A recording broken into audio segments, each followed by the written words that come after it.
Good morning. We are going to go ahead and get started. And first, I am not Lieutenant Governor Crouch. I know some of you were wondering, some of you who may be new to this process. I'm Ed Clear, State Representative from New Albany, and it's an honor to chair the task force meeting today on behalf of Lieutenant Governor Crouch, who hates it that she can't be here. And if she were in the country, she would be in this chair. But as it happens, I think most of you know the Lieutenant Governor has many responsibilities, and today she is leading an agricultural trade mission to the Canadian province of Manitoba. So she is there, and we are here, and she wishes she could be with us. But I know she appreciates all of the work that has been going on outside of the meeting to get us to where we are, not only since the last meeting, but throughout the entire process. And folks around this table have been doing the heavy lifting, coming together, building consensus, finding consensus, and I think you have really done some incredible work. So I know the Lieutenant Governor appreciates it and is looking forward to being here to chair the final meeting. And I also want to thank you for everything you've done up to this point and everything that you are continuing to do to get us to the final report. So with that, why don't we start with introductions. We'll go around the table and ask each person to say who they are and whom they're representing. So Kevin, would you mind starting? Kevin Moore, Director of the Division of Mental Health and Addiction. Jason Myers, CEO of Passages. Good morning, Joshua Bougie, Senior Manager of Program Development for Indiana Medicaid. Kristen Schwartz, Director of External Affairs for the State Department of Health. Good morning, I'm Kathleen McAllen, and I'm one of the two parent representatives for the task force. Jonathan Burleson, Bridges of Indiana. Christine Dahlberg, Governor's Council for People with Disabilities. Hi, Derek Nord, Indiana Institute on Disability and Community at Indiana University. Not on the task force, writing the report. Kylie Hope, the Director of the Division of Disability and Rehabilitative Services. Julie Reynolds with the Division of Disability and Rehabilitative Services. Good morning, Steve Council. I'm Medical Director representing the Division of Aging. Steve Cook, NR. I'm Kim Mylis. I'm with ADEC Industries in Boone County. I'm Kim Dodson with the ARC of Indiana. Sean Fulton, Self Advocates of Indiana. Nancy Hoseppel, Department of Ed. Dave Reed, Department of Child Services. Thank you. We are going to start with the listening session. I think everybody's pretty familiar with how that works. Today's listening session is going to be facilitated by Allison Wary, who is with New Hope here in Indianapolis. Allison, thank you for being our facilitator today. I understand we have a number of folks who have signed in, and please go ahead and give us an introduction and then start the listening session. Thank you, Representative Clear. Before we get started today, if you have not signed in to speak and want to speak, can you please go and sign in with Melanie, who's standing by the door in the brown pretty jacket. My name, as Representative Clear said, is Allison Wary, and I'm with New Hope of Indiana. New Hope of Indiana provides a wide array of services to people with disabilities. We're located on the northwest side of Indianapolis, and we provide services to people throughout central Indiana. We have been in existence for 40 years. We're celebrating our 40th anniversary this year, and we're proud to say that we are still serving 14 of our original clients, and we still have 3 people on staff that started that cold day in March of 1978.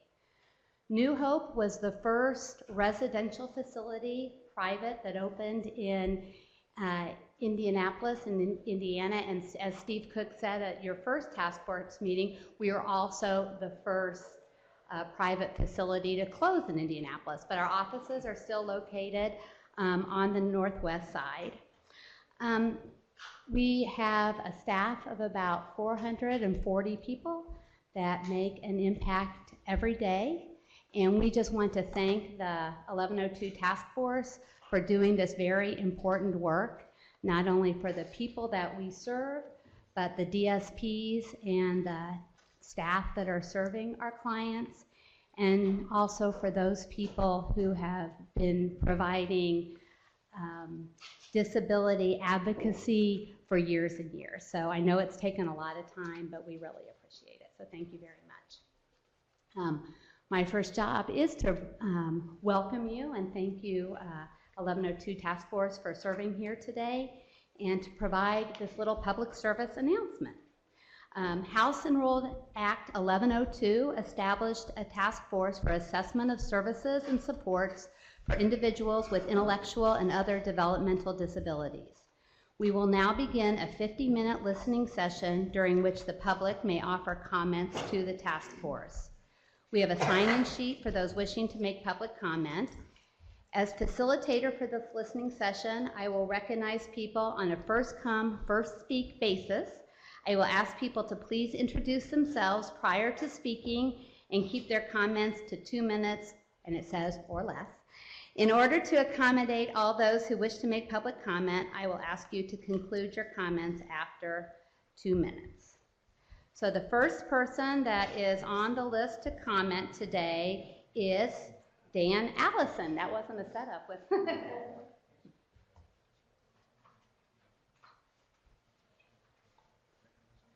Hello, my name's Dan Allison. Thank you for all your hard work. I'm a parent of two Indiana's deaf-blind children. 30 years of experience. I know what works and what doesn't work, and one of the things that works for our children and our family was the Indiana Deaf-Blind Project Services. This is a project that they didn't ask me to speak today, but I'm just wondering if the task force could possibly recommend to our state legislators to match the federal funding that this project operates under. I don't know exactly how much that they operate under, but this is a project that, excuse me, this is a project that goes into the rural communities, and they go into your home, they train teachers. It's a well-worth project. I don't know what I would have done if it wouldn't have been for this organization. I don't know if that's a possibility, but our state legislators, when I've talked to them here in the past, they don't know much about deaf-blindness, and I don't think there's even Crossroads doesn't know much about it. But this organization is an expert on deaf-blindness, and I would appreciate your consideration in asking for a recommendation to at least match the funding that they get from a federal grant. Thank you for your consideration. Thank you, Mr. Allison. Our next speaker is Heather Sorrells.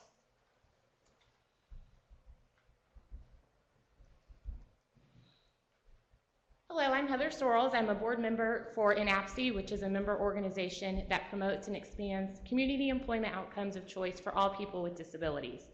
As one of the largest chapters in the nation, its membership represents providers, employers, employment professionals, self-advocates, and their families.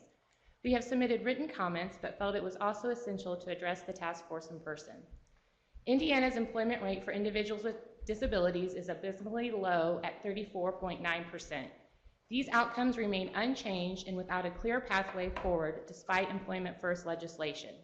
We believe citizens with disabilities have the right to choose any available employment outcomes and earn a living wage. However, that is not the case for many reasons.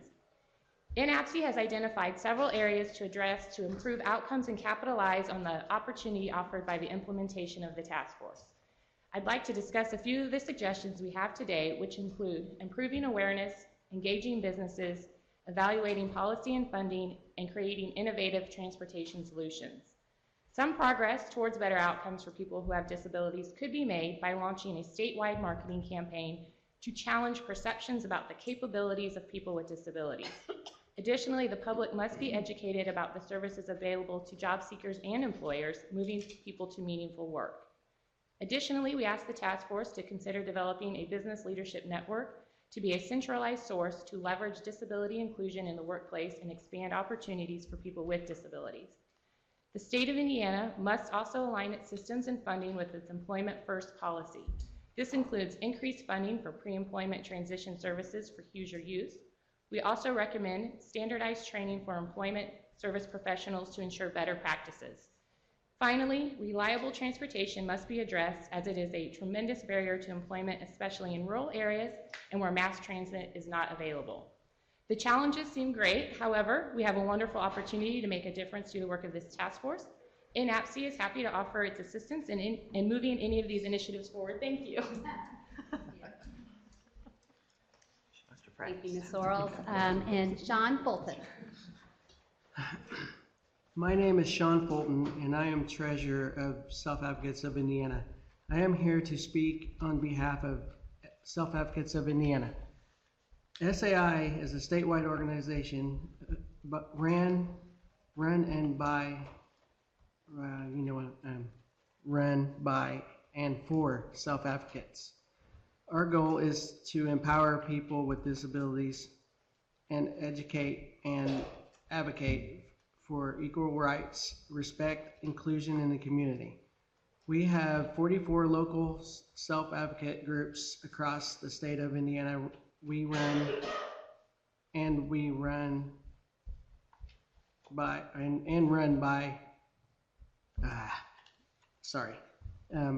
and we are run by a board of directors made of self-advocates. At a meeting in 1990, SAI founder Darkus Nims brought all self-advocates together and asked any helpers to leave. She asked self-advocates what they wanted for their lives. They decided to keep meeting so that they could work towards their goals together and advocate for services and supports.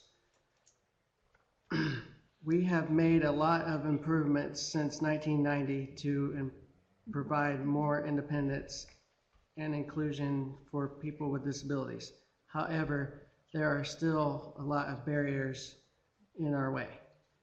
At our last board meeting, we asked our board members what some of these barriers are. They mentioned transportation, living options, employment. However, a lot of what they had said had nothing to do with specific issues of service, but the culture of our services and supports. Here are some things that they said. We need more choices. We need more information about our choices so we can make the best of choices for us. Help us learn how to make decisions instead of making them for us. We need more flexibility so we can use so I can use my services when and where I want to. Inform us about how services work so we can use our budgets the way we want to. Recognize that we are independent adults. Our options matter. Treat us like people, not just a number or a client. Nothing about us without us. Talk with us, not about us. We have a more detailed statement about the specifics issues that you each should have a copy of, but we believe that a change of culture is necessary to create a system that allows us to have supports, choice, and independence. Let us direct our supports and realize that we each have unique goals and needs, so services should also be unique and flexible. Educate us all educate us about all of our options. Don't just tell us what our options are. Make sure the information you give us is successful and or accessible and understandable, so we can make that the best choice. Most of all, make sure you aren't making the decisions about us without us. Make sure you are listening to us first. Continue to invite us to the table to discuss these issues, and make sure you are valuing us as fellow advocates, community members, and human beings. Thanks for listening.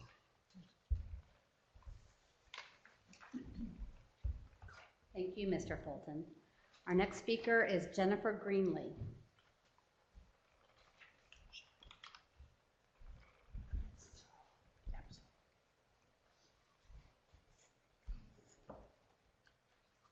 Hi, my name is Jennifer Greenlee, and I am the mother of a teenage girl with significant developmental disabilities and medical issues. She is not able to attend school because of the severity of her issues and her behavior. She's completely nonverbal.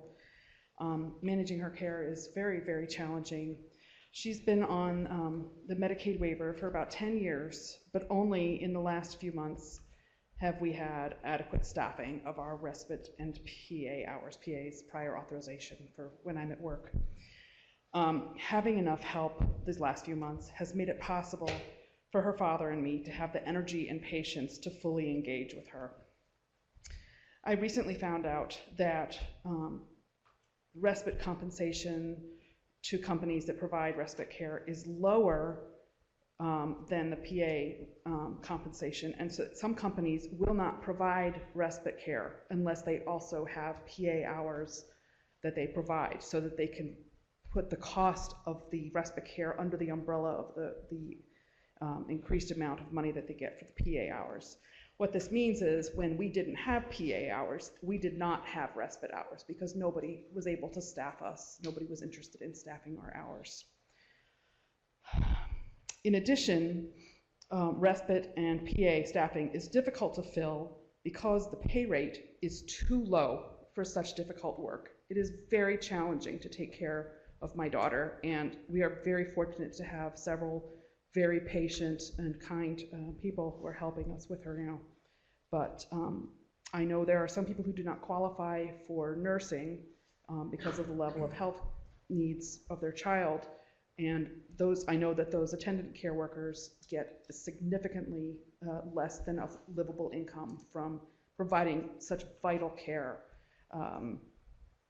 It is essential to establish a higher pay rate for these caregivers. I guess my time's up. Thank you. Thank you, Ms. Greenlee. Our next speaker is Shirley Larson.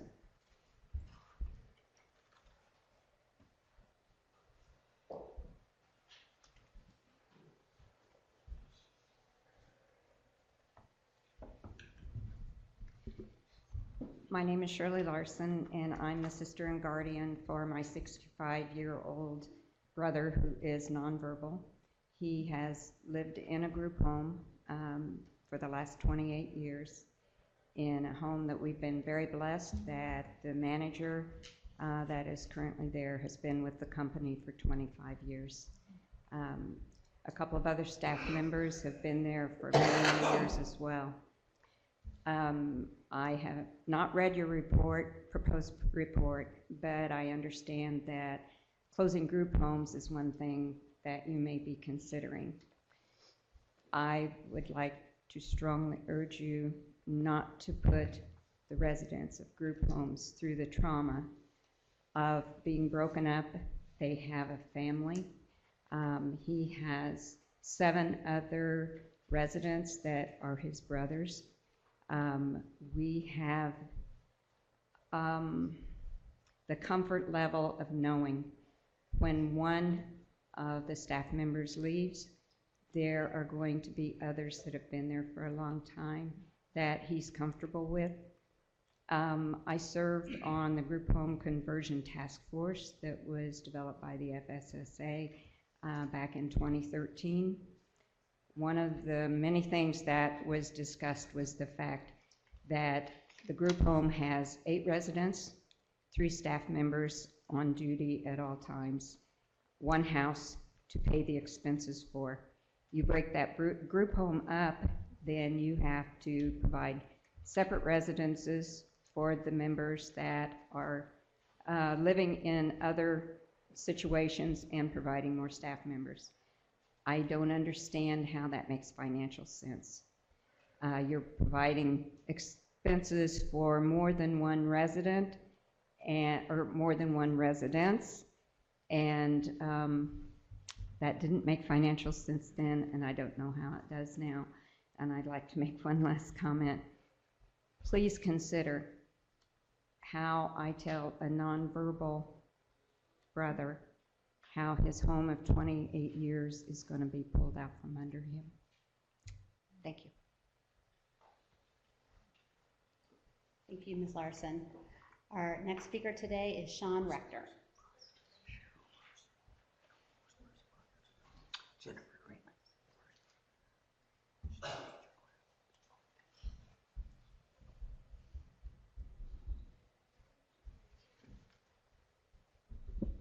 Good morning.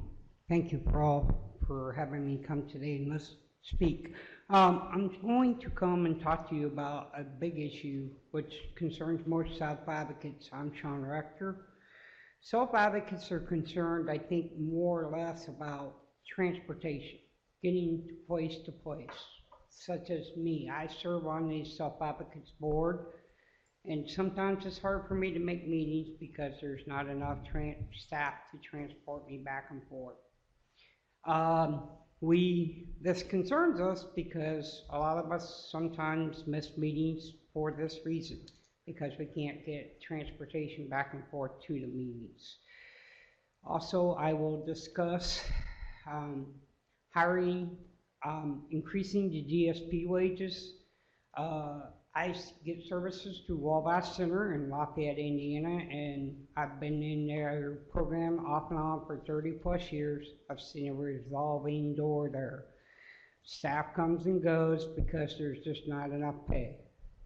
So I would like to see an increase in DSP wages and more focus maybe on transportation personally, because it does affect a lot of self-advocates such as myself. Thank you.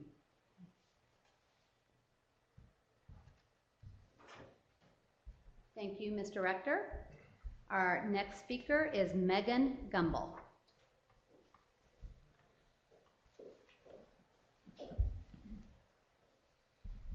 Good morning, Task Force, and thank you for giving me the privilege to speak this morning. My name is Megan Gumbel, and I'm the CEO of the Giving Hope Foundation. I'm here to ask the committee to consider solutions beyond the current system, solutions that will help both families and caregivers. The task of evaluating the current system is difficult. However, it must be addressed from both a provider and a family standpoint. I want to encourage you to find a way for the solutions to intersect so that both groups benefit. The Giving Hope Foundation has spoken with multiple families, and I'm here to share 4 concerns. The first is a lack of understanding. Families struggle to understand the current system. More importantly, there's often a level of intimidation or a feeling of being overwhelmed with, when, and how to apply for the available benefits. Families seek a simple way to do this. Once they receive benefits, they're not always confident that they have all services or benefits for which they are eligible. If they're denied services, they struggle to understand why they were appealed and how to appeal. The second is a need for respite. Many families want to care for their loved one. However, in order to survive, one or both of the caregivers must often work. This can lead to fatigue and burnout. What we have heard is caregivers need a break. However, locating a reliable respite provider is often a challenge. Third, we have heard a concern with access to quality and compassionate medical care. Do not forget to take into account ways that address a disjointed medical system with quality and access concerns in both urban and rural areas. Fourth and finally, we consistently hear concerns about transportation. I encourage you to understand why transportation is a barrier. Together, we should strive to create the best practices that allow the individual, their family, and caregivers to focus on the quality of care, not how to access the service or get the care. I understand transportation is often funded by county, but the family or individual receiving services, their home county may not be the best place to receive the adequate service. Your task is large, but please seek to understand the root of the issue. Please speak with families and caregivers. It is our responsibility to address these concerns. Thank you for taking on such a tremendous task. Thank you, Ms. Gumbel. Our next speaker today is Kim Irwin.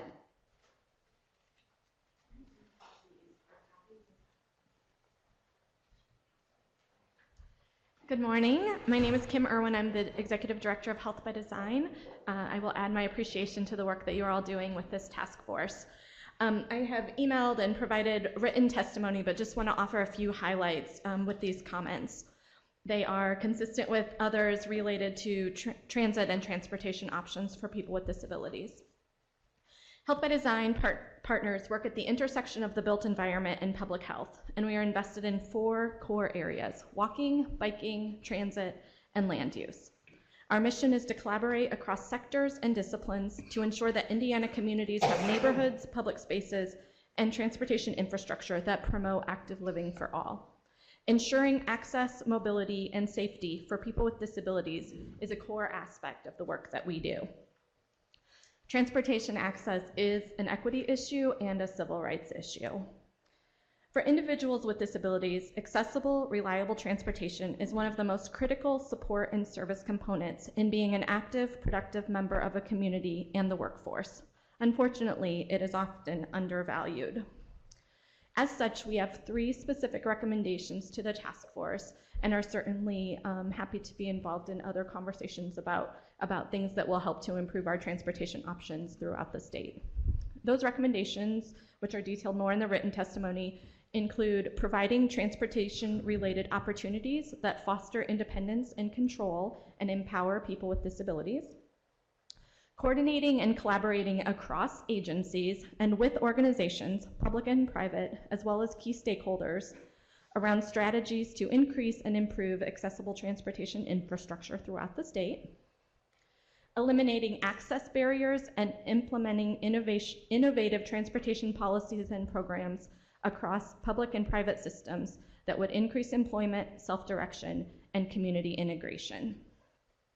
As I said, we consider transportation, accessible transportation, reliable transportation, an equity issue and a civil rights issue, and I appreciate the work that you're doing. Thank you, Ms. Irwin. Our last speaker today is Trish Ireno, or our last speaker that is signed up to speak. If you would like to speak, please come and sign up. Thank you.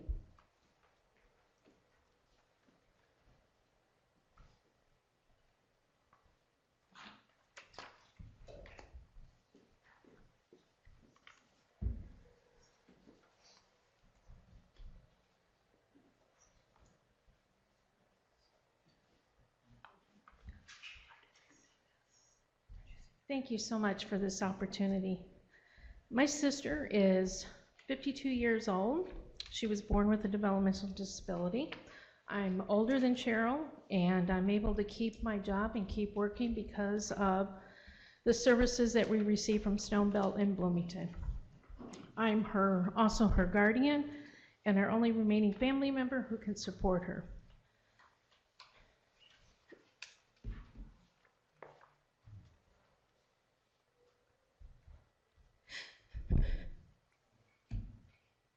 Sorry.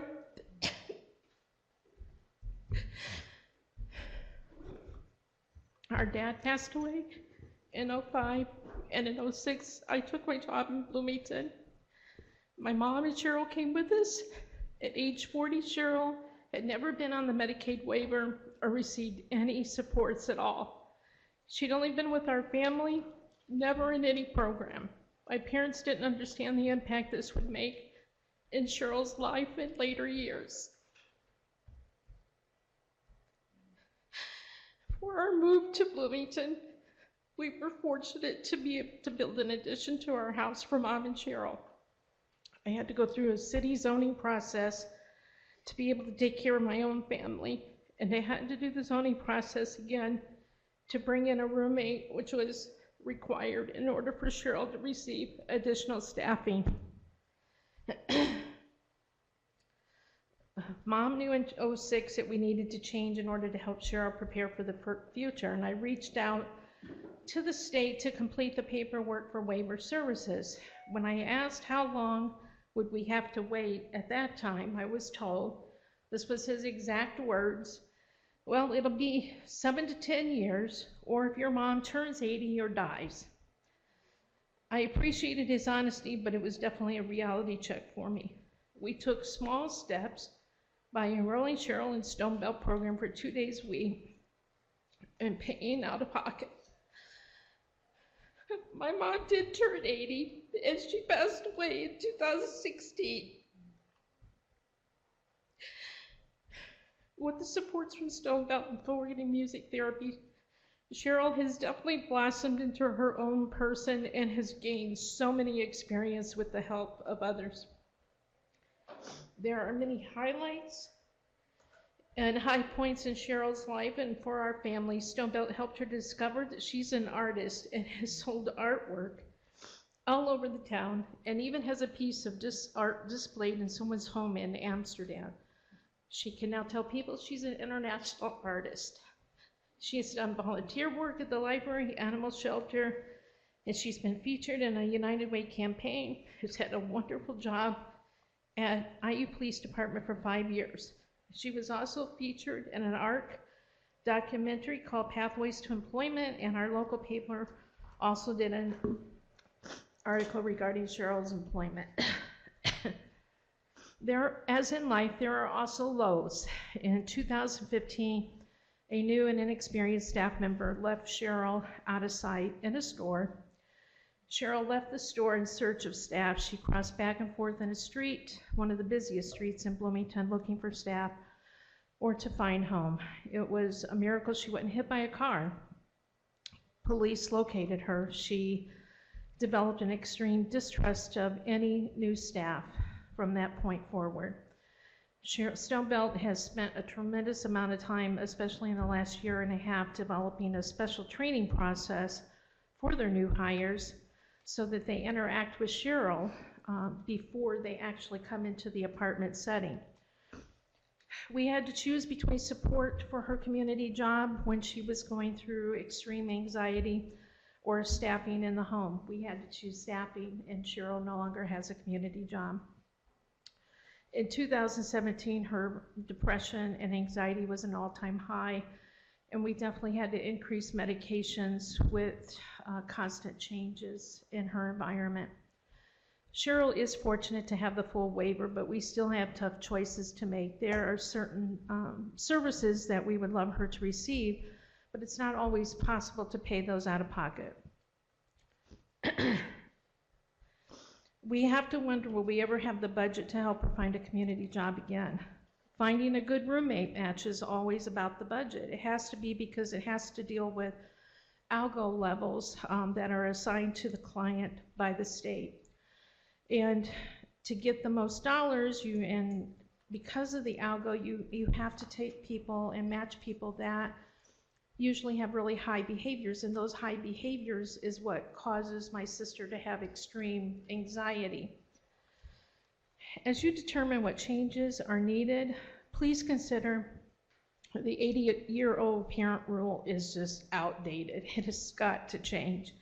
It's cruel not to give funding earlier to help loved ones prepare to be without their parents. Reimbursement rates, I know you hear it over and over, but it has got to get better. DSP wages are just not realistic. They work so many long hours and they try to do the best they can, but they are limited. It's a vicious cycle. Agencies try to do their best, but they are limited by the budget. And there's definitely better models in other states, so hopefully we can hear more about those. Thank you so much for listening and putting up with this. Thanks. Thank you very much. Our next speaker is Joe Spelker. All right. Good morning, Joe Spelker with Ralph in New Albany.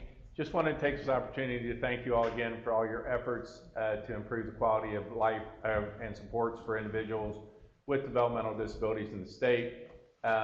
Also, Representative Clear is from our area, and I want to personally thank him for all his support, not only of ROUC, but individuals with disabilities, and for his efforts to craft legislation to create the task force. We really are very encouraged by what we've witnessed when we've attended these, and are convinced that folks with the developmental disabilities will have many choices, and that truly it will be their choice instead of and they'll get to decide what's best for them instead of us directing them or choosing for them. So thank you all for your efforts, and look forward to hearing where this goes. Thank you very much.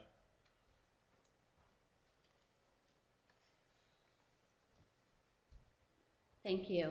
At this time, we have no other people signed up for public testimony. Thank you, Allison. There's no one else who wishes to testify who's walked in. Would you like to testify? Come on up. Allison, we have one more. I'm inspired. We have time, so glad to have your testimony. All right, I'll sign in. Yes, I'm Leslie Green. I'm the CEO for Stonebelt. And last week we celebrated DSP Appreciation Week, which is a national recognition of the hard work that people helping folks with disabilities. We were able to buy our folks T-shirts. We were able to provide them lunches, to go out and spin a wheel and give them special prizes, and to try to give them as much recognition as we could during this special week. And it certainly was appreciated. But we are so far from being able to really have the effective workforce that we need. My organization needs 50 more employees at any one time.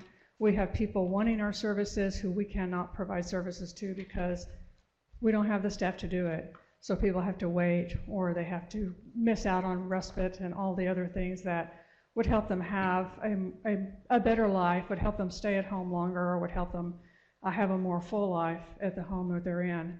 So I know you've heard it. I know that it's been out there, but I just felt compelled to say that this has to be one of the major recommendations that comes out of the task force. It has to be one of the major things that comes out of our next budget session. So thank you for your time. Anyone else? All right, thanks to everyone who testified today. We appreciate your comments.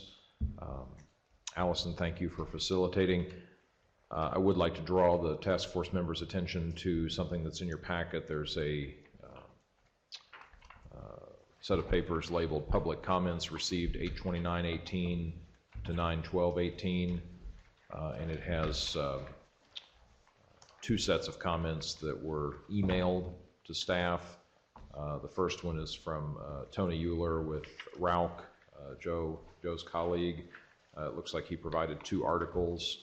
And then a gentleman, it looks like from Porter County, named Daniel Cohn, C-O-H-N, I hope I'm pronouncing that correctly. He wrote a lengthy email, and I'm sure would appreciate your consideration of that. So again, thanks to everyone who provided comments, those who came today to testify in person, and those who have provided written comments. And written comments are always welcome as well. We're going to go ahead and move to approval of the minutes, which I believe may be inadvertently labeled notice of meeting and agenda. Should that be labeled minutes?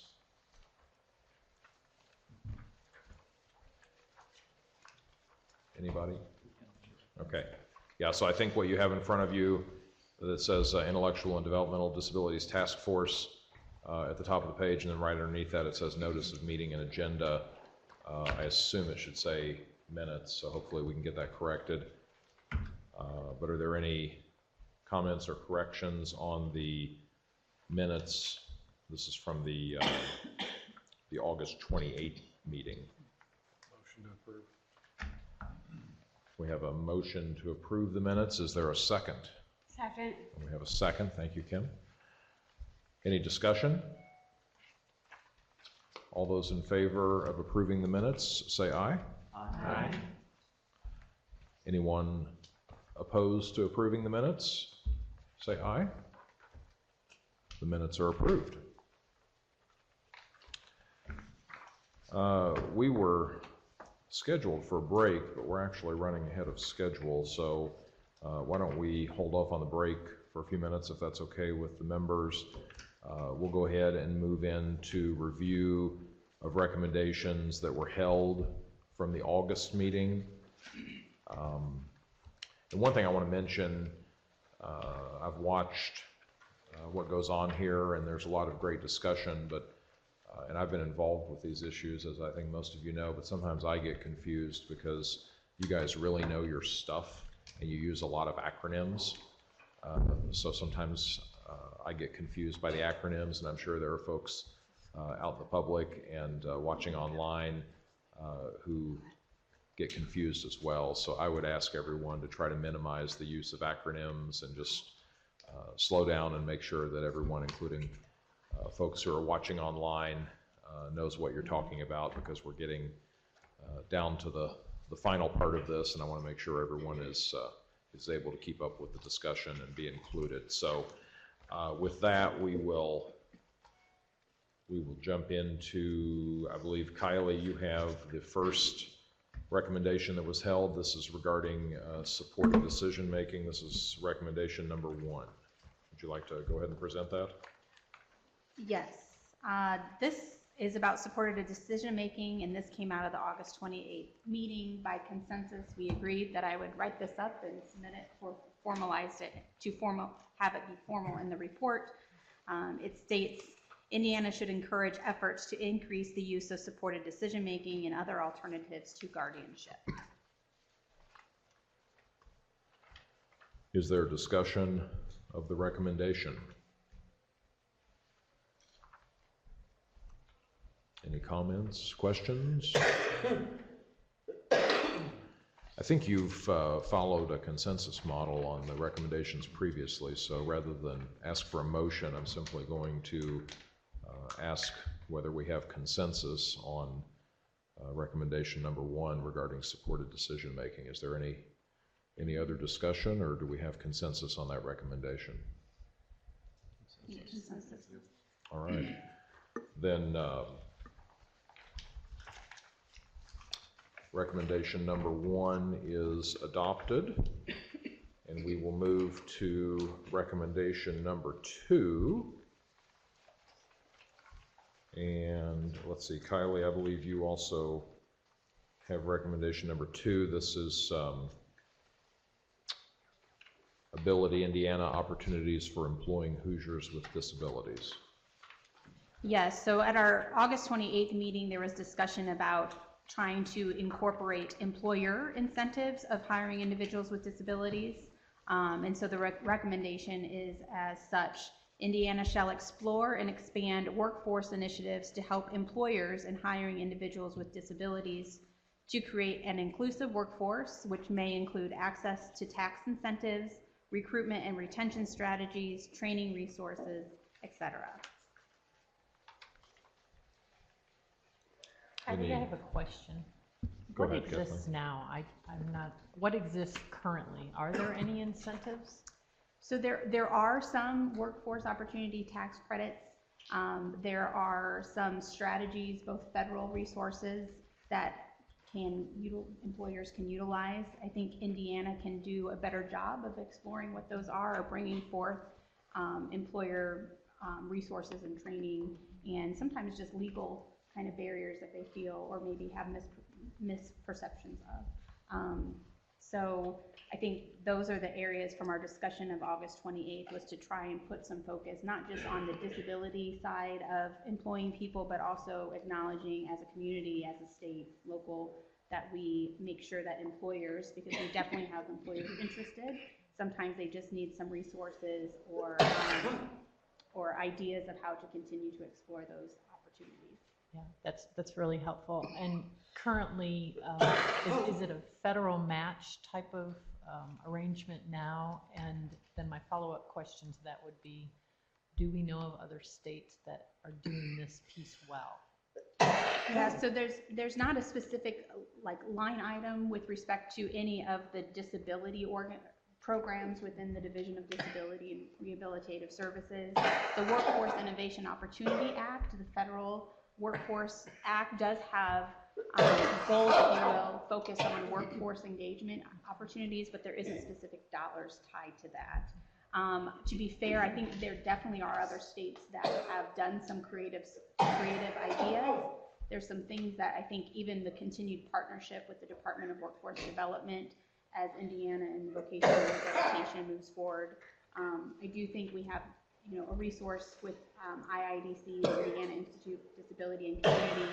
They also have probably research and ideas from other states as a national perspective that we could potentially bring to Indiana. Any other discussion? Kylie, who would be responsible in developing and implementing the training resources? Yeah, so I don't know that as far as a recommendation we have that specificity. I think there is some opportunities that we need to collectively, if it comes from just one particular agency, I think that's a good start, but I think it's critical that we have that collaboration of all agencies, local and state. As well as other employer resources, a lot of them with respect to even HR resources from a national association or a state association can bring forth some ideas or training components that are specific to maybe a disability related issues. Did we hear in the public comment today about the need, excuse me, the need to convene business leaders around this topic? Somebody mentioned that today, right? Yes, there was a business leadership network, and that is absolutely another opportunity, I think, that we can convene in Indiana to have a more appropriate structure with appropriate representation for lots of organizations, and it's another way in which to either get access or create resources and provide a network of employers for that purpose. So that's likely more of a detail to this than, did we want to make mention that, I mean, we really see the employer base of stakeholders to be a driver in this? Yeah, that's all up to, I think, the task force. I think based on our conversation on the 28th, I think we knew we wanted to expand it out to that employer kind of resource avenue. So this is what I drafted, and so I'm open to suggested language or changes. I think the one word that I look for in this that I think could help is promote. Because as Kathleen's discussing it, maybe individuals aren't quite aware of the programs that are out there. And if we develop new programs and the current ones aren't being utilized, is that really helping?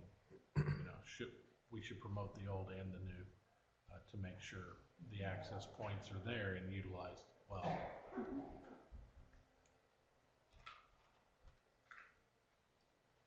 Sorry, Jonathan, you're suggesting that first sentence shall explore, expand, and promote work? That works.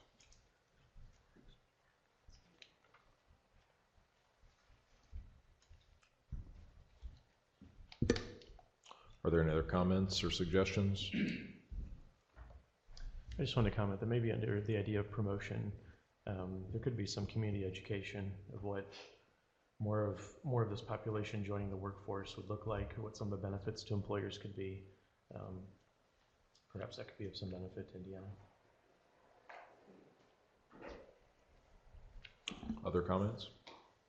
Maybe some wording around in collaboration with key stakeholders and business stakeholders.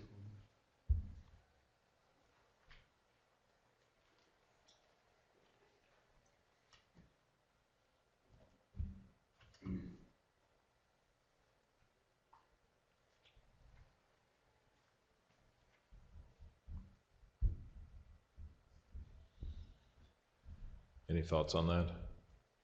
Or any other suggestions? So we have two suggestions I'm hearing.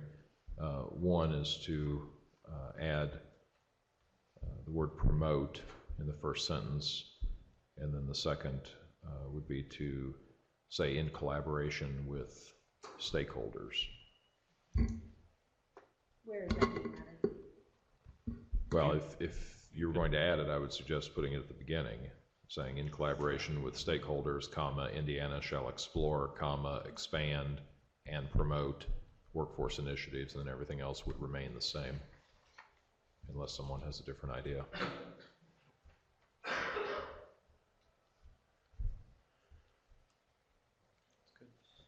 You all are the task force members, I'm just a temp.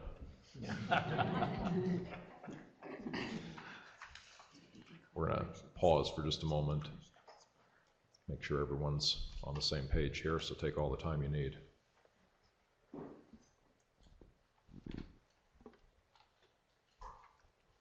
Consensus.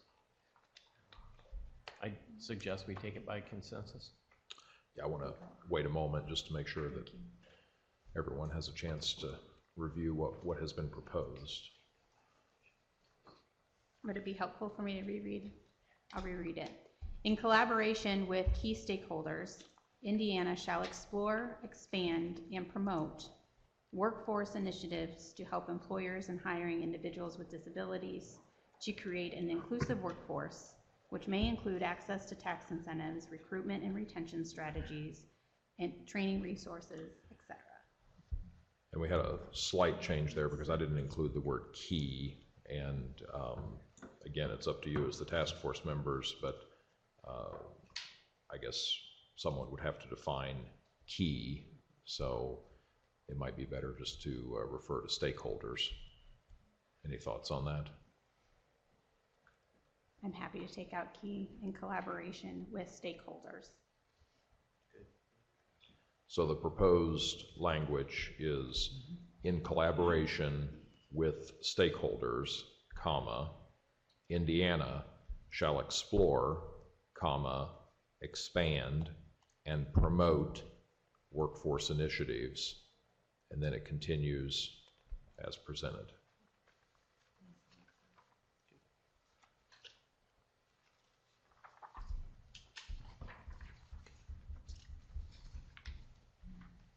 Any further discussion or comments, suggestions? Okay.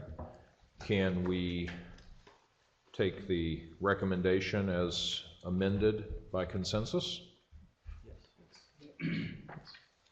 All right, thank you. The recommendation is adopted. Next, we will move to the recommendation on tying funding to the individual. And we have a version labeled recommendation number 1, tying funding to the individual, which I think Jonathan is going to talk about. And then I think we have an alternate version of this, is that correct? And that is Steve Cook and Kim Dodson. So Jonathan, do you want to lead out? Yeah, yesterday we believe we come to a consensus. Pull that mic a little closer, will you? Yes, sorry. Yesterday we came to, I believe, a third consensus and a third option, which is in your packet. So with that being said, it is labeled revised version 1, and it's a single sheet by itself.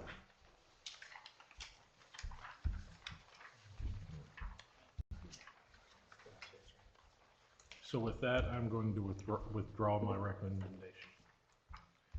Now, hang on a second, I don't have one labeled revised. Should be a single page by itself.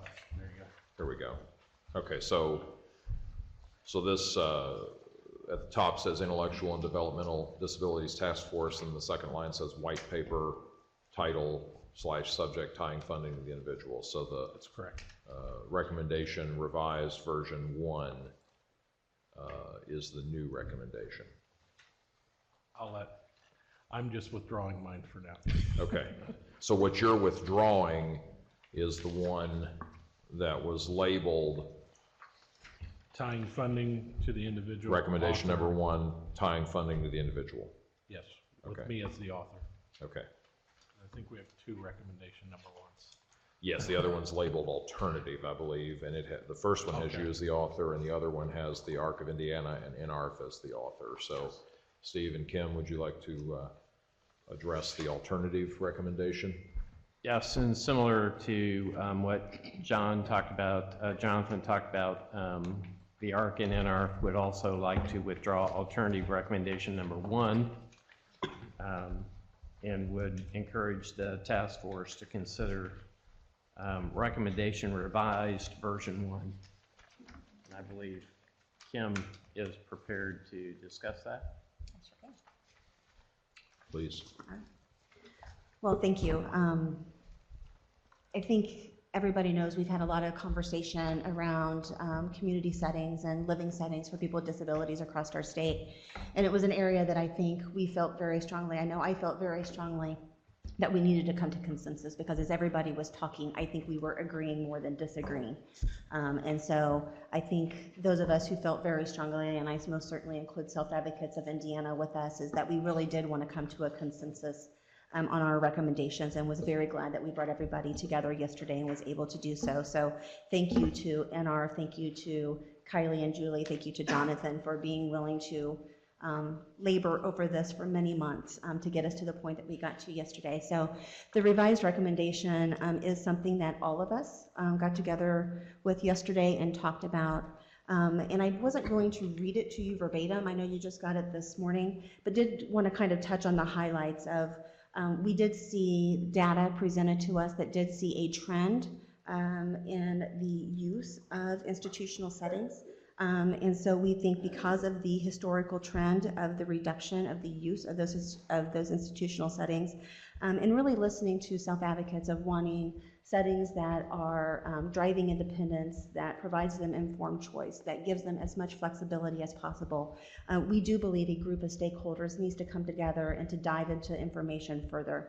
And those stakeholders need to include us, to include others that aren't even around this table. I think there's a lot of experts out there in this field that need to be brought to have this conversation. So we want to bring together that group of stakeholders and really, again, look at the type of living situations that we make available in the state of Indiana.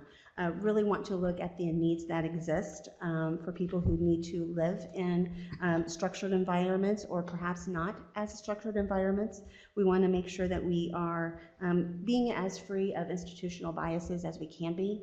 And again, we think that that leads to greater independence for people with disabilities. We also want to make sure that we do an assessment of those that are currently living in institutional settings. And when we talk about institutional settings, we're just not talking about group homes. We're also talking about those living in nursing facilities and also maybe in our correctional facilities. And if it's appropriate for them to move out, we want to be able to give them the choice to move out. If it's not appropriate for them to move out or they don't want to move out, then they shouldn't be forced to move out. We again talked about just making sure that we had the right categories of settings available, and again wanted to make sure that we were diving into that a little bit further. And I think most importantly, and again I think this is an area that self-advocates did a fantastic job of making sure that we were hearing, is that every setting should be provided with informed choice. Not again just the choice that was available to them, but an informed choice that they knew all of their choices. And they wanted that to be at every level, inclusive of person-centered thinking and principles, including living situation, housemates, and types of services. And so I think, again, we incorporated the key principles of all of our different organizations, and I think we can be very proud of the recommendation that we have, knowing that we need to bring others to the table to kind of help guide us into what a system might look like.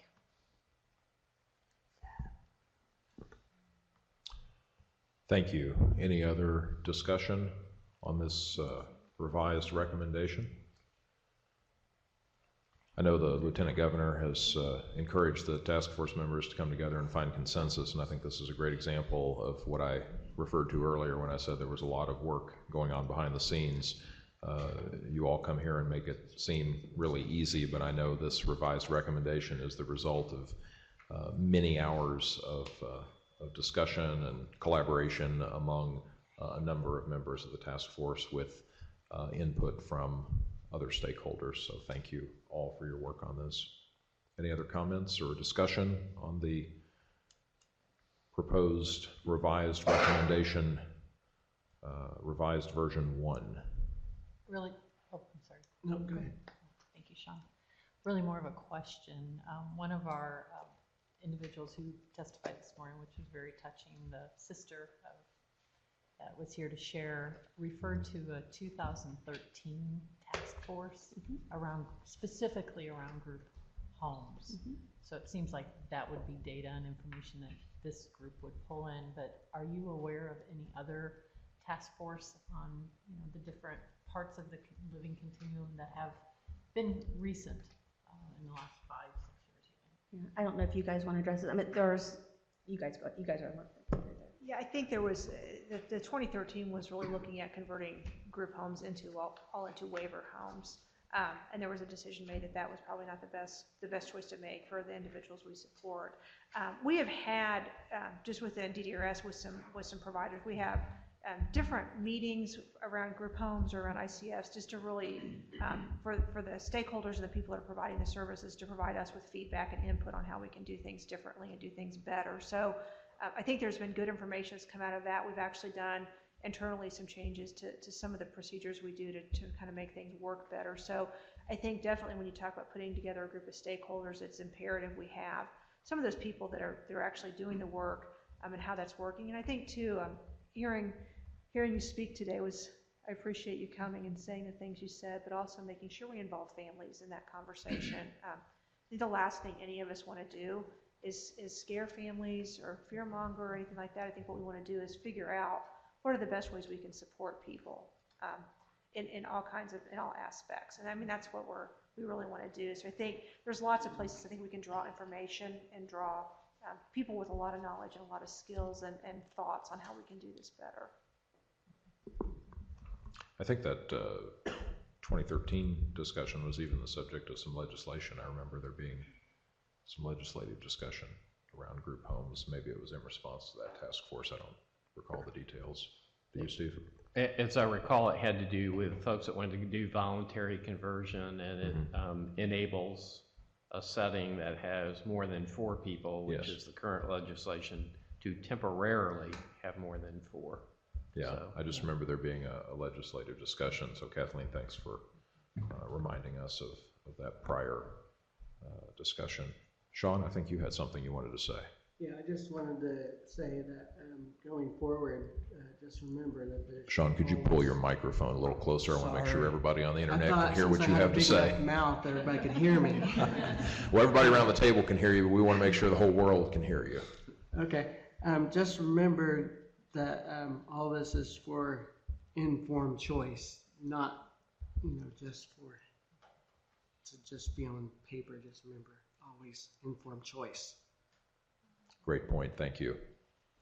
Any other discussion from the task force members? Kevin? I think this is great, and I really appreciate the broadening of the scope of the discussion from just group homes to conversion to the broader institutional placements that are equally concerning. So I appreciate that.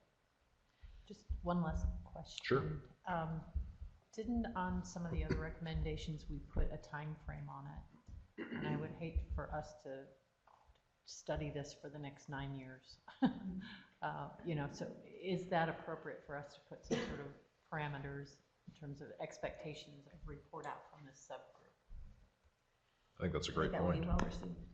Yeah, I think the only concern is quite honestly from our bureaucratic perspective sitting here is just resources. So, I mean, we put a timeline on there. We're going to need, from just sort of the DRS perspective, resources in order to accomplish this. I mean, while we will pull in, obviously it will be stakeholders from throughout the community, but it also generally rests on a lot of state staff to accomplish these things. So I don't know that we would necessarily object to a time frame. I don't know, Kylie might kick me, but I think it needs to be long enough, not, as to your point, to not last 10 more years, but also to allow us to make sure we have the appropriate resources to staff it and make sure we can do it correctly. What, in your opinion, what? I also don't see this as an isolation this has to be paired with the home and community-based service redevelopment and redesign, because a lot of how we would look at having some changes in the institutional settings is to ensure that the home and community-based waivers have the necessary services and supports to support someone of various types of needs. So I think, again, to Julie's point, I think we are definitely open to any type of time frame right off the cuff. I'm not sure what is reasonable, but I think it's something within a 24-month time is likely doable, but just with the caveat that it does take resources to ensure that it's staffed and that we have appropriate alignment with all the other on report recommendations as well. I think your suggestion is well taken, Kathleen, because sometimes having a timeline can help make resources available. So can I start the conversation then by, at that second paragraph at the end, where it says the stakeholder group will develop a plan no later than December 31st of 2020? That would be 2 years, 2 months? Is that too long? At first I was going to do 2019, but when I heard you say 2 years. I think it's just hard to tell at the moment. So I think that if we could identify appropriate resources and we can articulate the staff or subject matter expertise from even contractual perspective, I think timelines can be varied. So I think it's more over the expectation broader, and if it happens sooner, but it's up to recommendations are, timelines are hard, but I'm open to whatever the recommendations of the task force. Would you tie it, as with a lot of these sorts of reports, to the legislative session that will be upcoming at that point? Is it important for the legislature to have this information prior to the 2021 budget session? And with that in mind, would it make sense to have that report sometime in the summer of 2020? Yeah, I guess I was listening more to Kylie's comments of it being done with the redesign of the waivers and all of that, so. Yeah, I think that's the challenge we have, right? We, as Kylie said, we have to do, currently we have 2 waivers that are going up for renewal per CMS regulations. They are 5 years and then you renew. We also are seeking to really redo and do brand new, like think outside the box and utilize the information that's come from this task force actually to build a better system. And this is really part of building that better system. So I think they do run parallel. And I agree that timelines, I think, are good. I guess the only thing I would say is, you know, we don't want to go to 1102 jail if we're really not done in December 15th of 2020. So I don't think I would object to the date with just the understanding of we'll work toward that, but other things could happen around HCBS or other things that might say, okay, maybe we come up with a draft plan. I just don't want to tie people's hands so that we feel like and not put out a good product at the end. So I'm struggling with it. And I think we're on that flip side of that. We don't want to tie people's hands, but we also don't want it to go undone. Yeah. So go ahead, Jonathan. In some ways, there'll have to be some prioritization of recommendations, right? So if we want this one to be a priority, then all other recommendations may be secondary. I think that's and maybe that's a discussion for the October meeting, is how do we prioritize the DDRS specific recommendations to work on? Because if there's an expectation from various stakeholders to do different things first, that's where I think program could be, you know, have varying opinions. Is there, you mentioned the new waivers. Mm-hmm. Can you talk about the timing of those and how this might relate to those cycles? Yeah, so there will be RFP to identify an appropriate contract to assist with the resources within DDRS to help with key stakeholders getting buy-in from families, from providers, and other entities. So we're hoping that would start early 2019.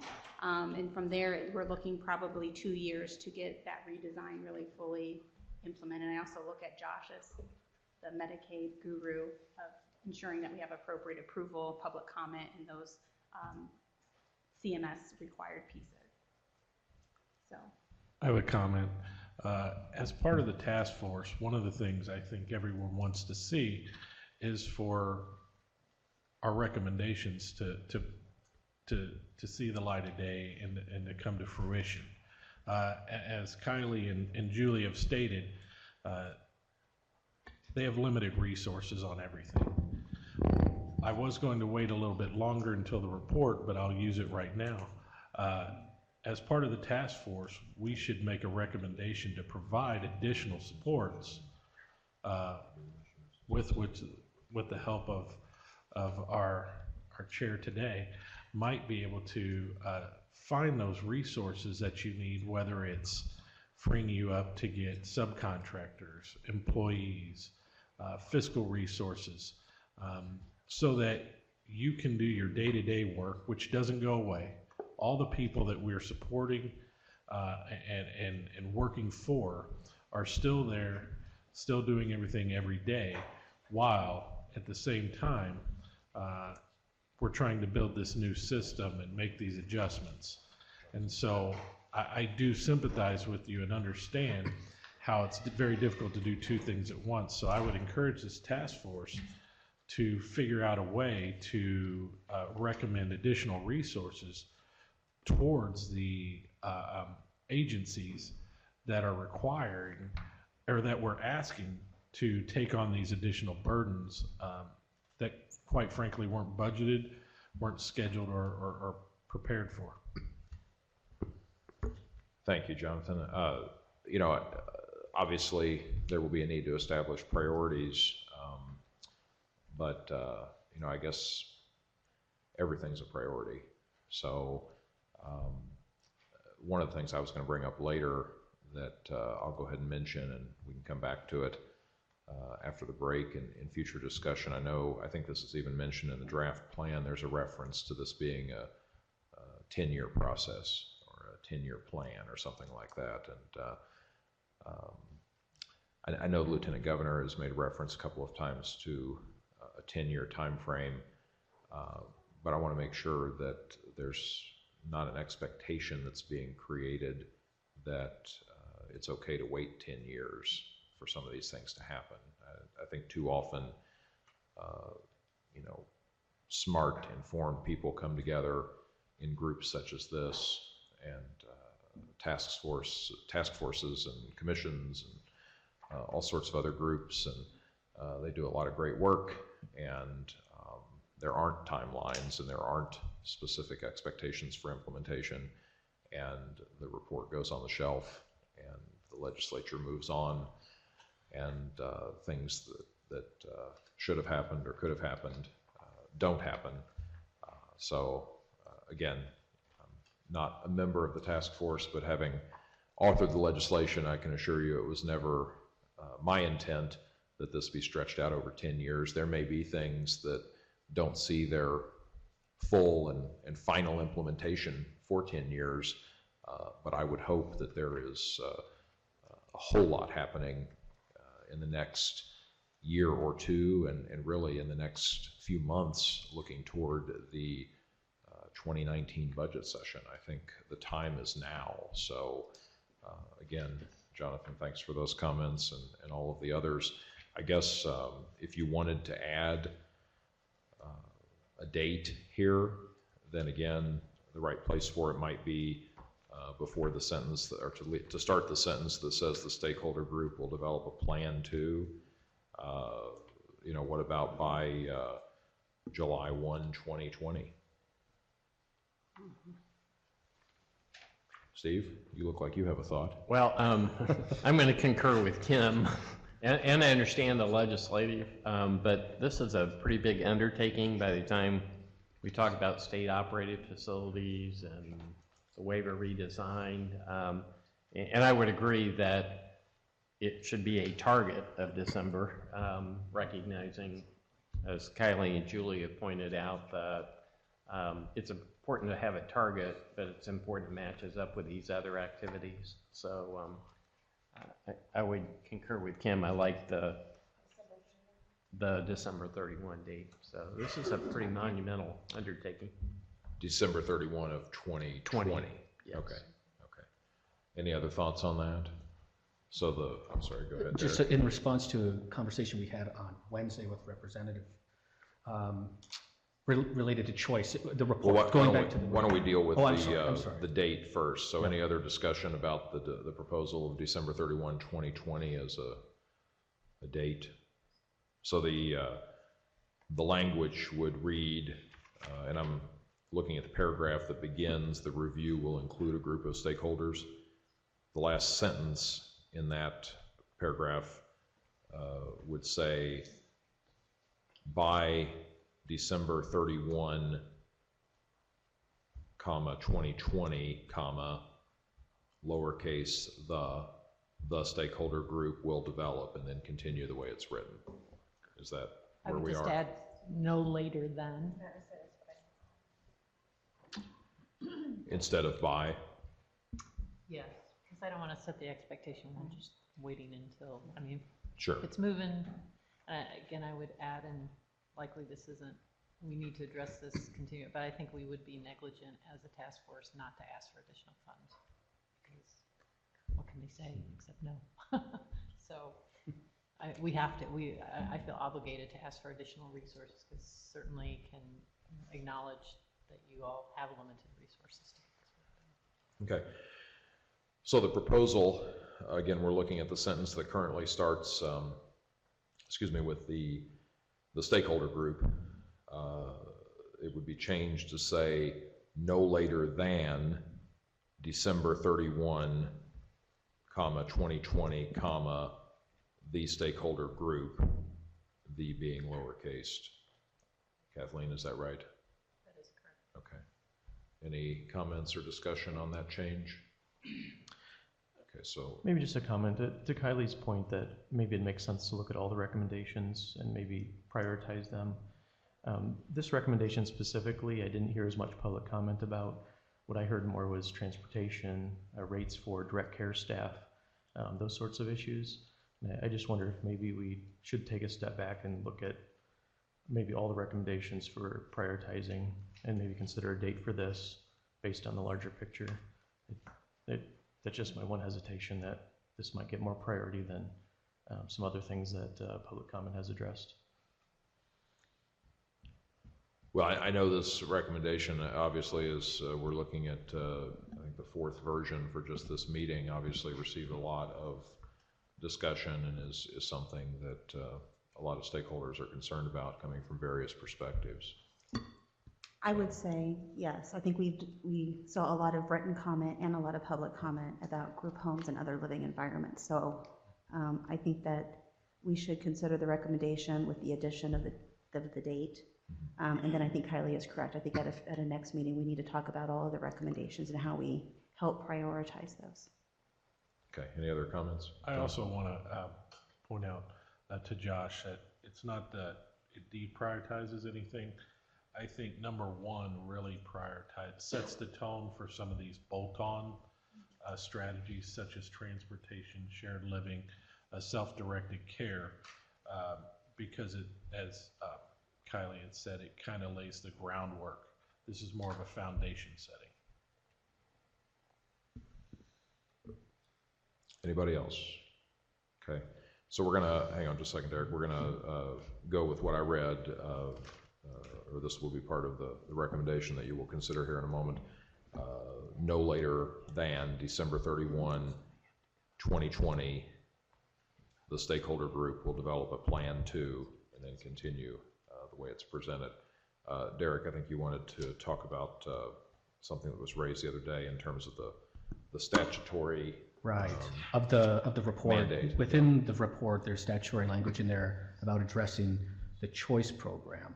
And I'm wondering if this is an opportunity to weave it in maybe in the recommendations by thinking of the purpose of the recommendation and as a mechanism to develop a plan also about addressing, or at least addressing in the plan, strategy to maximize existing programs such as choice, Medicaid state plan, and other waiver services or something along those lines as a mechanism to also assess in the plan. I'm not sure if it's appropriate. I just wanted to. Yeah, I'm going to say, Jonathan may agree with me. It's taken us a while to kind of get to, we're talking about things that are funded with institutional funding. So I think this one probably ought to stay within that context.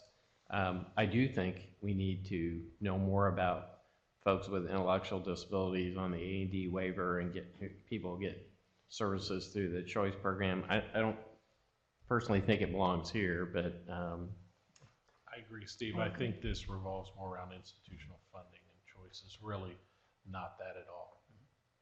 Yeah, the discussion that we're talking about was about the legislation included a reference to the choice program, and I think as everyone around the table knows, the name of the choice program includes people with disabilities, but the choice program predates the waiver. So the waiver was never considered when the choice program was created because the waiver didn't exist. So hopefully the task force will include in its final report some discussion of that provision. So Derek, thanks for raising that, and I'll refer that back. I'll raise it again. Yeah, thank you. Well, before the day's over. Okay, very, very good. I'll refer that back to the task force members to determine how to handle that appropriately, but thank you for raising it. So we have the revised version 1 recommendation, which we've made that minor modification to regarding the date. Is there any other discussion? Can we go ahead and take this by consensus? All right. Thank you for the discussion. The recommendation is adopted. And with that, we will go ahead and take a break. It is 12:24. So let's come back here and reconvene at 12:40.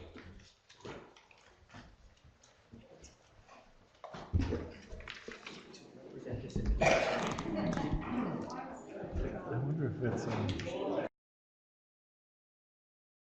Saturday, Kim asked me to come speak. And put it in the funding. Okay, well, then was, so I was doing my mile, and I've only done it for that. So I asked my instructor, Yeah, that's. I love because it was Saturday. And when I left, I drove it very nice to talk about and she said, well, are you flexing it? I said, yeah, I'm flexing it. She goes, well, then you have to do the shorter track, so you have to put in the and I was like, okay, and you know, I was fine with that. I just didn't know, before, if I went somewhere, I turned in my own thing. Don't have that. Yeah. That was literally 3 miles different from my house from the office. They denied my, to resubmit it. Yeah. It's less than $1. I know. The majority of people used to be large facilities. In the And then you get your check waiver and then. When I first started, I did the onboarding, but it was on Taskforce. I was learning, and one day somebody said, oh, you have to set your email response a certain way. Okay, what's that certain way? But it was just things I just didn't know. It's never thought about. Well, must have been okay with how I got way back in the 70s. The guy that is a public circuit box. Now, when we do, like, any kind of big meetings, format, so I think that was all revised. And we have to okay by community. Time, well, now, I do. lady Okay. facilitated, not used to all that. They had a tuner belt. But I look at it and say, no, I'm not dealing with unions, I'm not negotiating contracts, doing teacher evaluation, that kind of stuff.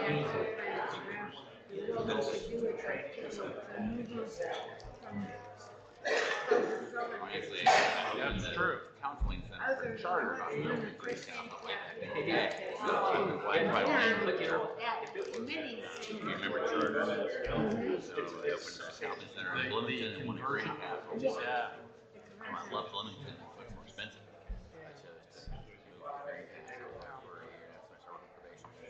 That's great. The higher you contract work. The charter got in trouble. Yeah. It's I like your town, nice little town. It is. It is a connection there. People don't care how it's only. Not that pretty close.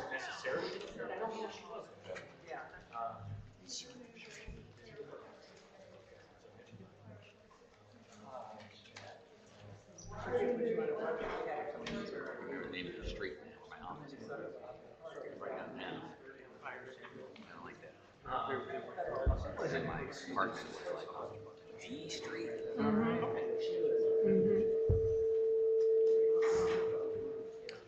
Okay, I think we're ready to go ahead and start again.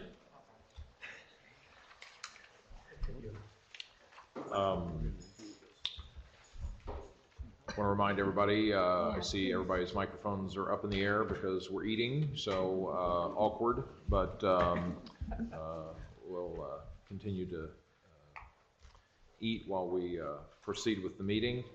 And I would remind everyone, though, to make sure and when you talk, pull the mic up close so that everybody can hear. I think we're going to start with a new recommendation. Christine, I believe you have this recommendation. This is from the Governor's Council for People with Disabilities. Would you like to go ahead and present the recommendation? Yes, I'm working with the Rehab Commission on the Employment First Task Force, and their job, as assigned by the legislature, is to develop a plan for Employment First in Indiana. There was a law passed last session on Employment First, and so they've been saying, well, it's going to be great when we get the 1102 report, because then we can, read what they said and use some of their ideas to help us with our plan. So I decided that we should make a specific recommendation about Employment First to kind of encourage them, and plus it's a really important concept. So, so where is, oh yeah, here we go. So if you had a chance to read, I put in the top, the background information is talking about how Employment First has taken off nationally. There's, I think, 33 or more states that have Employment First legislation. There's a whole group of people that have Employment First implementation ideas that they're sharing with other states. And it's really exciting that Indiana also passed Employment First legislation last session. So my recommendation, and I have added to it to reflect what Sean has been telling us and also what Kim mentioned to me. The 1102 Task Force supports the efforts of the Indiana Rehabilitation Commission and DDRS to implement Employment First in Indiana, and encourages their efforts to develop policies, practices, and service delivery models to facilitate increased competitive employment options as the first and preferred outcome of services for people with disabilities. And then I was going to add, consistent with an individual's right to make an informed choice about employment options that meet their needs and preferences. So essentially that language mirrors, for the most part, the state legislation, and I did bring a copy of the legislation if anybody wants to see it, or if you want me to read from it. So you're proposing some additional language at the end of the recommendation that's before the task force? Would you please read that again? Sure. The additional language? Yes. Consistent with a person's right to make an informed choice. Slow down, please. Okay. Consistent with a person's right to make an informed choice about employment options that meet their individual needs and preferences. Consistent with a person's right to make an informed choice about employment options. Employment options that meet their individual needs and preferences. That meet their individual needs and preferences. I don't think you need individual. I think you could shorten it, just say needs and preferences. Meet their needs and preferences, okay. So, let's see, your entire recommendation is one long sentence, so this would make it one very long sentence. Is that what you're proposing? Like a comma after the word disabilities? Yeah. Okay. So the proposal is to replace the period with a comma at the end of the recommendation that's before you, and to add the following language following the comma. Consistent with a person's right to make an informed choice about employment options that meet their needs and preferences, period. That's what I would propose. Discussion? I would actually would like to recommend including the conclusion statement above to that recommendation, or condense the last part of the added language to the above, because I think it frames what we're trying to say with employment first legislation and policy in Indiana. So I would recommend saying conclusion, where it says, it is important that Indiana creates an economy and workforce where youth and adults with disabilities, including individuals with significant disabilities, have real opportunities to become competitively employed, use their talents and skills, work alongside other Hoosiers, and earn meaningful competitive wages. Then go down to your recommendation that sets forth as just stated. That would be fine with me. I think it's great. I think there are some other recommendations that don't have any frame to them as well, so, but we can maybe address that as we're going through the report. The only way, the reason I say that is because I think that intro sentence frames what employment first is. Yes, and I if you agree. are unfamiliar with employment first, and there isn't necessarily an employment first section in this report, I think that helps define what that is.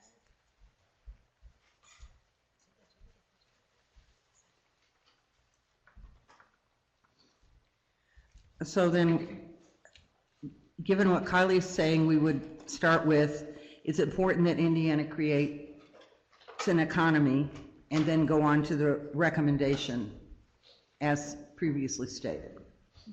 Well, I think, Kyla, you're suggesting that the conclusion paragraph become part of the recommendation, is that right? Correct. Okay. And then the consistent with language, would it be better to preface that first paragraph with it, or tag it on to the end?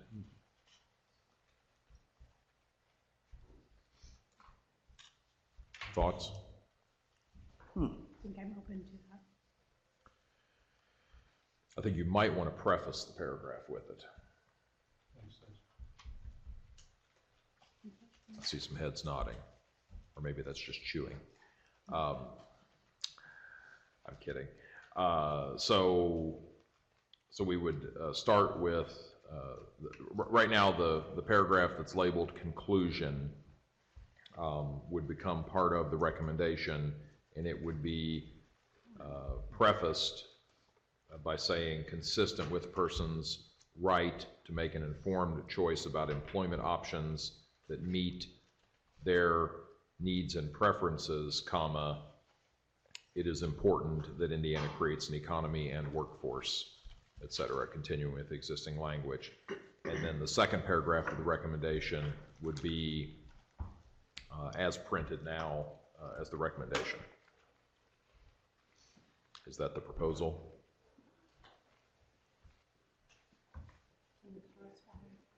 Sure. We're going to pause for a sec.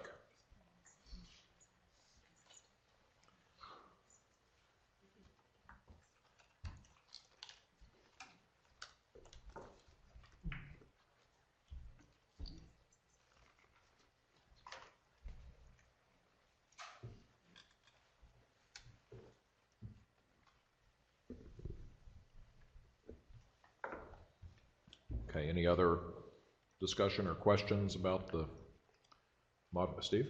I had a question about the statistics in the first part. So in the public comment, I thought I heard 34.9% employment rate. So I was just trying to figure out what the difference was in what we heard and what's in here. That is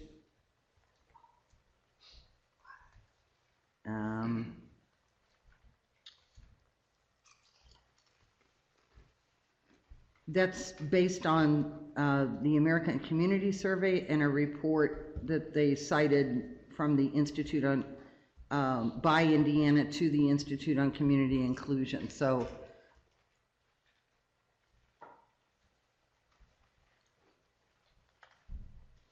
I would anticipate it's probably the definition of disability that is the nuanced difference between those data points, and which is always the question you need to ask when you're talking about employment for individuals with disabilities. So this number here then is the broader all people with disabilities. That's what's being cited here. I don't know what the nuanced differences are. I don't know the specific information. Well, I'm going to Excuse say, me with my mouth full. yeah, I'm going to defer to Derek since he heads up this institute. If you say those are the right numbers, I can live with that. This is the first time I'm seeing them, so. Oh. I'm not suggesting that they're wrong. I'd have to take a look. So Okay. I wasn't prepared to respond to that. How about that? I will say that the Institute on Community Inclusion, those numbers are their report is really about systemic. So people receiving, I believe these numbers are related to Medicaid-based services in the state as compared to other Medicaid services across the country.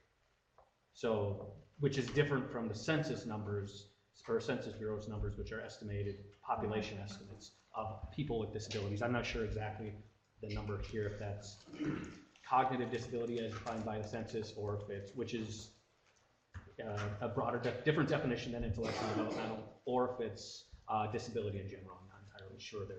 I wasn't prepared for that. Derek, are you going to incorporate this background section into the report? Is that what you're? I haven't. Again, I haven't jumped to that part yet. It's possible to include it, but I, you know, as we start talking about census numbers and the report, maybe this goes into the report conversation. The report's pretty specific about the Indiana data from Indiana, not drawing on these external. I've tried to rely heavily on our data provided by our state systems. But that's worth conversation maybe in that report. Yeah, but one thing that that you're doing, that the task force is doing by incorporating that conclusion language, is you're probably providing some context for this recommendation that isn't present with a lot of the other recommendations. So you may need to think about whether you want to include some other contextual language. I think this is a move in the right direction as somebody who's read the draft report, but obviously it would add a lot to the report. I mean, it would add a lot of words to the report, but it might be good to go in that direction as far as providing more context behind the recommendations. Well, we can save that discussion, I guess, for when we talk about the report. But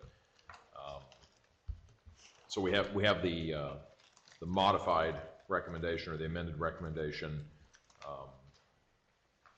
I think it's going to be a 2-paragraph recommendation, and I have just a minor suggestion.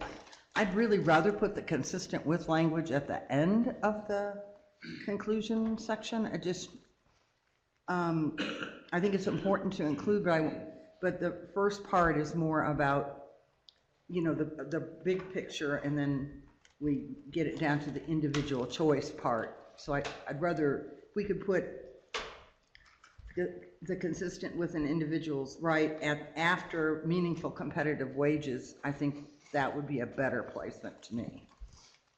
It's up to the task force. I agree with that, actually. I think it's better read there. Okay.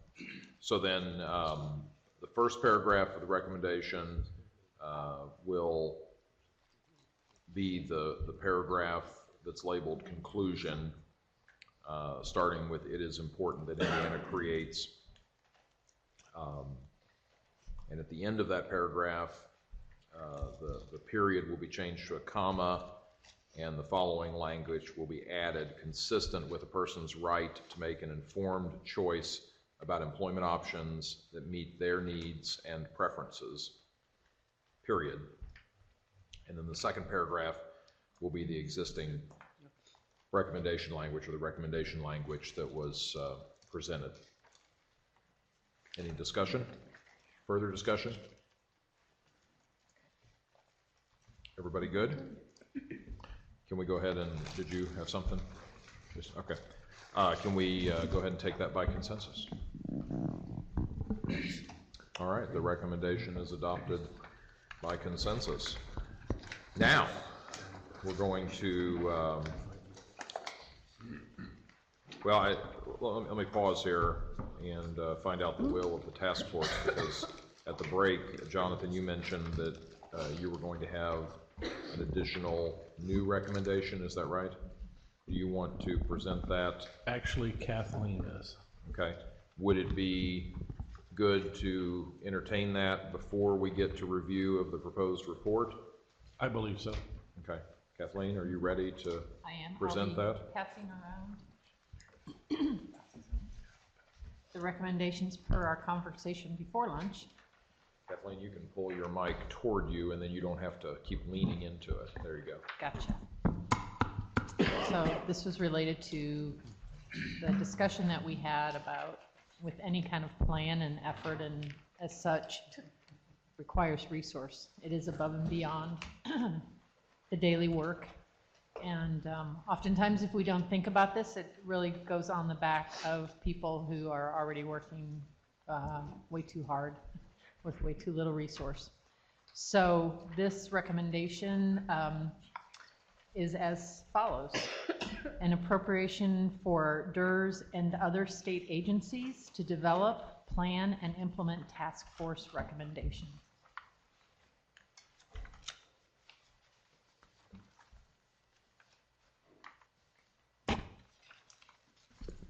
Any thoughts?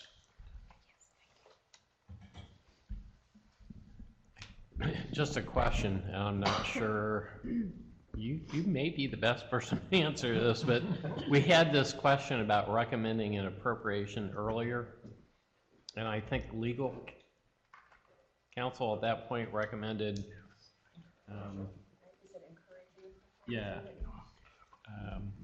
so I think we ended up changing the language from recommending to encourage an appropriation.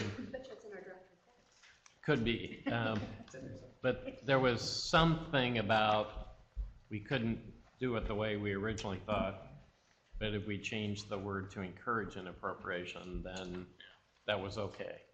Does anybody else? Yeah, actually, the recommendation that I just flipped it open just to see, we actually do have one that says recommends an appropriation. So we must be okay. We must be okay? Okay, forget that. Legal counsel was wrong. Yeah, I'm not familiar with that that concern. Well, and help me, remind me, maybe Derek, this is a question for you. I'm just sitting here, Steve, thinking, what's the difference between an encouragement and a recommendation, right? The whole report is kind of like, please, you know, this is what we think we should do. What is next step and process with all of this? Well, let's save that until we get to Okay. discussion of the report and then other comments and discussion. So Let's stay focused on your recommendation. Yeah, and I guess related to that, and my motive behind what I just asked was, I believe we should keep it as a recommendation and not an encouragement. Right. So.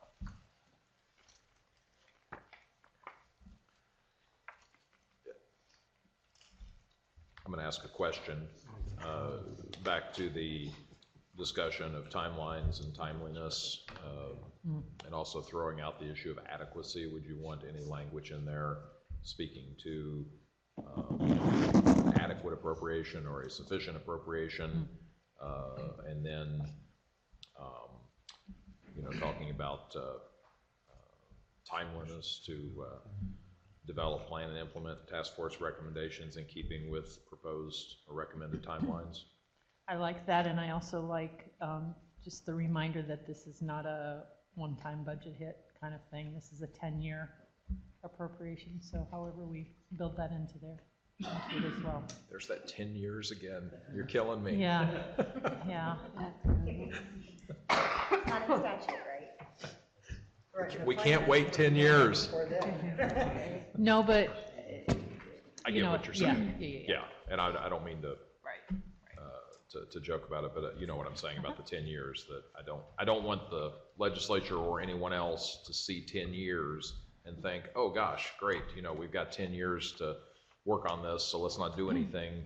about these recommendations for, you know, a few budget cycles. We'll get to that down the road. Do we want to use the words adequate and continuous appropriation? That way we don't put a time limit on it. I'll leave that to all of you. I just threw out the issue of adequacy and timeliness, or the issues of adequacy and timeliness, so I'll let you discuss it.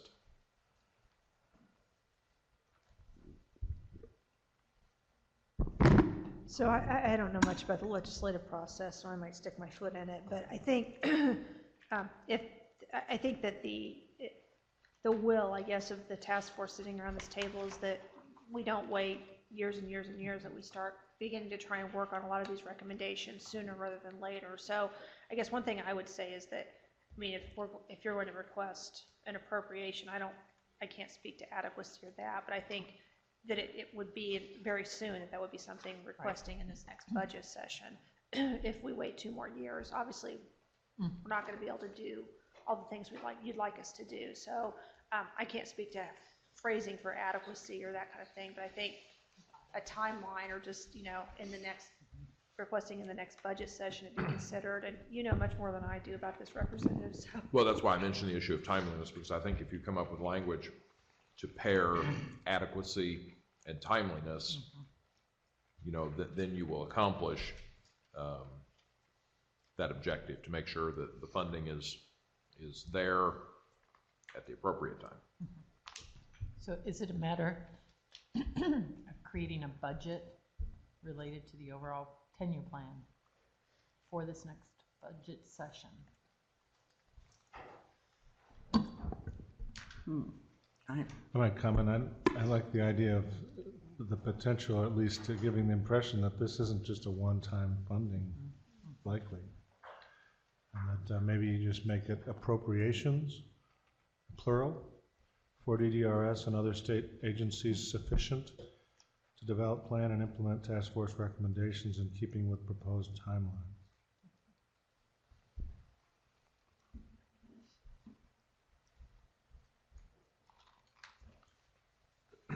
We could put the S after appropriation in parentheses if you...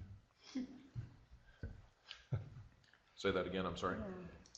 Why don't we do that? Appropriation, parentheses, S, and parentheses, for DDRS and other state agencies sufficient to develop, plan, and implement task force recommendations in keeping with proposed timeline. Do the proposed timelines as reflected in the task force report, or would that be the?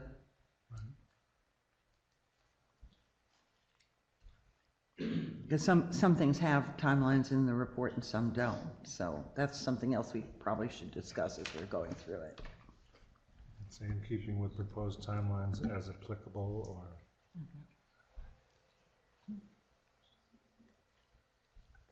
I guess when I think about this as well, and yeah, I'm looking at Steve and Kim, this is going to have a legislative push to it.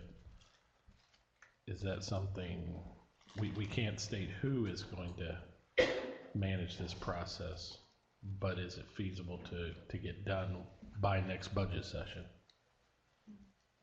I think that was the natural conversation that I think we had with the Lieutenant Governor of after the draft report, was kind of to start talking about legislative packages and kind of the timeline of that. And so I think that is a part of it. I like the change and the recommendation to include appropriations. I don't know, because I think it's been stated that not all of the recommendations have a timeline, so I don't know if we need the timeline, so I'm kind of open to that part. But I do like the addition of the word sufficient as well, so I think that's an appropriate change to the recommendation. But I think a lot of the timeline and kind of going forward is part of that legislative package stuff that will naturally occur after we have a report.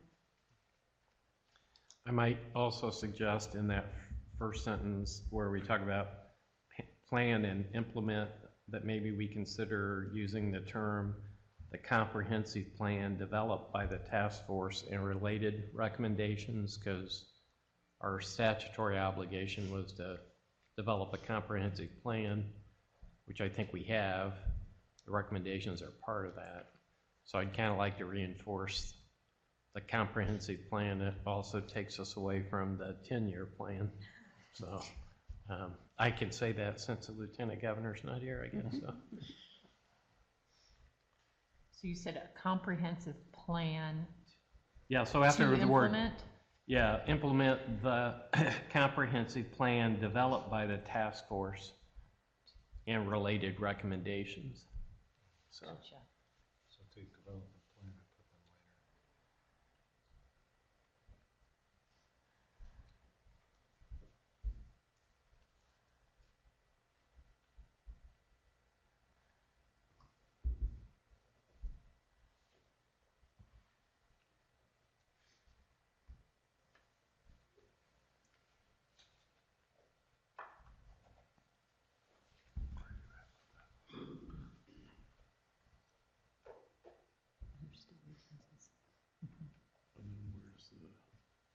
So, shall I try to read it? Take a shot. Okay. Appropriations for DERS and other state agencies sufficient to implement the developed and comprehensive plan from the task force, in keeping with timelines as applicable.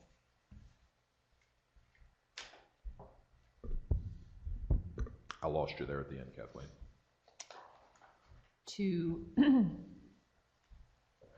appropriations for DERS and other state agencies are sufficient to implement a comprehensive plan from the task force and in keeping with timelines as applicable.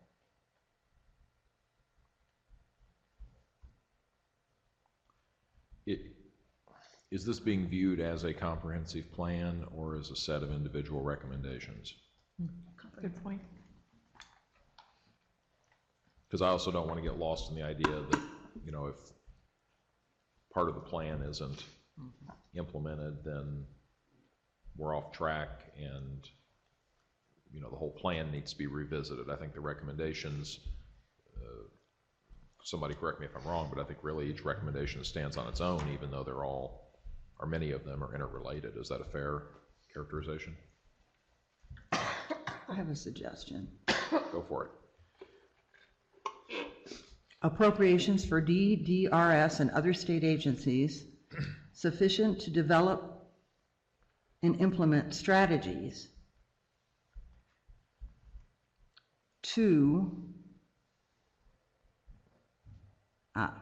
sufficient to develop strategies to implement the comprehensive plan developed by the task force and related recommendations.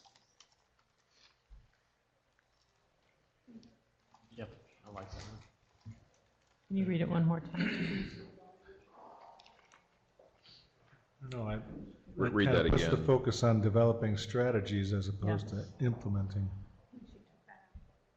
Well, let's, Christine, will you read that again? And Sure. please read it very slowly. Appropriations for DDRS and other state agencies sufficient to develop strategies to implement the comprehensive plan developed by the task force and related recommendations.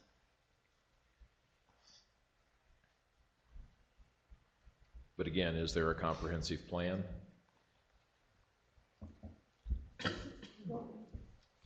That's what the Deer? yeah, the statute That's asks what for we're the calling report it. to be a comprehensive plan.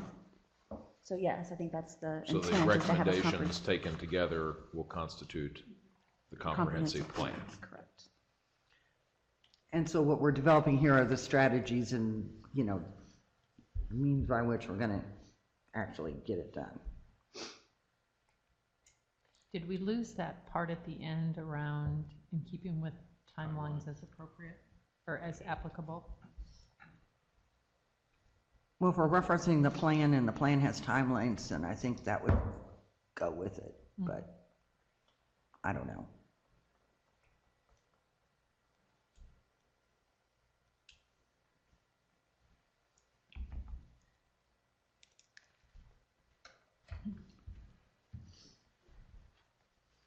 I'm wondering if adding the, to develop strategies takes the emphasis off implementation. I was thinking the same thing. Okay. Hang on a sec.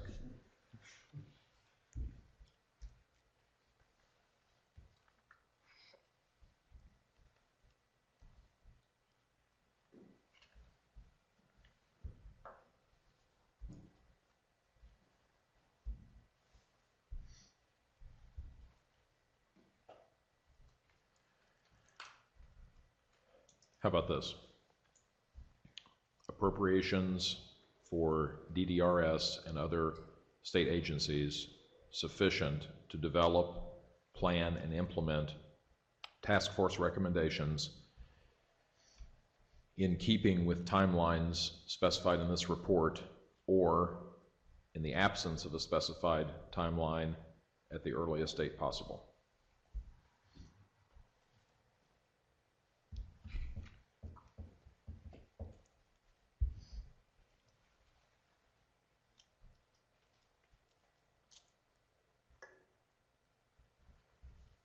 Can you read that one more time? One more time. May I make another suggestion? Because I think wordsmithing again in this type of an atmosphere is confusing for a lot of people. So could I please recommend that we take a break and we type it up so everybody can look at it in print? Bring it back next meeting. I don't think you want to bring it back next meeting, because next meeting is the last We meeting. need it for the final report, correct?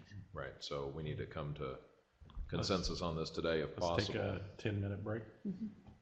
So let's read the options again real quick. I'm going to read what I just said. I think Steve asked me to repeat it, and I'm certainly not married to this. I'm just offering a suggestion.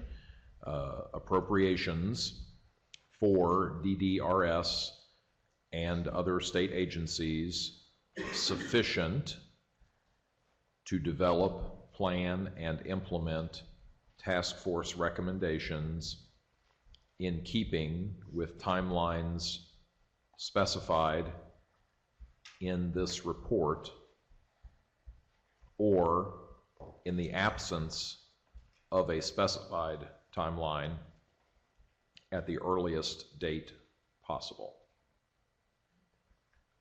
And then if there are any other versions that anyone wants to read, we can do that. But we can take a break and come back with a typed version and go from there. Any other suggestions? Okay, why don't we come back here about 1:25, if we can get back together then.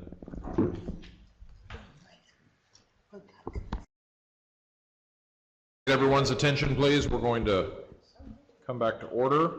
We have a revised recommendation that's been circulated to the task force members. Kathleen, would you like to read the revised recommendation? The recommendation of this task force is that appropriations for DDRS and other state agencies, that they're sufficient to develop, plan, and implement task force recommendations in keeping with timelines specified in this report, or in the absence of a specified timeline at the earliest date possible. Any discussion? I think it's perfect. I second that. The break was very helpful too. It cleared my mind. Good suggestion on the break. Anytime anyone feels like we need to take a break to, talk about something or spend some time with some language, we're definitely able to do that. So just raise your hand or let me know. Can we take the recommendation by consensus? Yes. All right, the recommendation is adopted. So,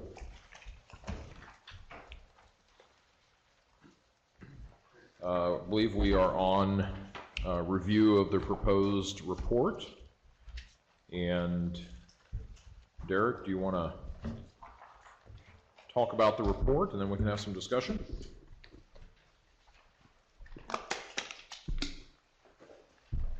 Okay, well, good afternoon. It's nice to, I'm sure it was nice to at least get this and have an idea of what you've all been talking about for, well, the state's been talking about since, I think, what was it, December last year? So my hope, kind of before I dive into this, my hope, I've got a few things I would like to get your perspectives on and inform me on kind of additional progress that's occurred since you received this. I'll walk through each section. You know, when you throw a report that's developed by committee and you throw it out to then be kind of digested by committee, I don't know the right process. So I'll just say that.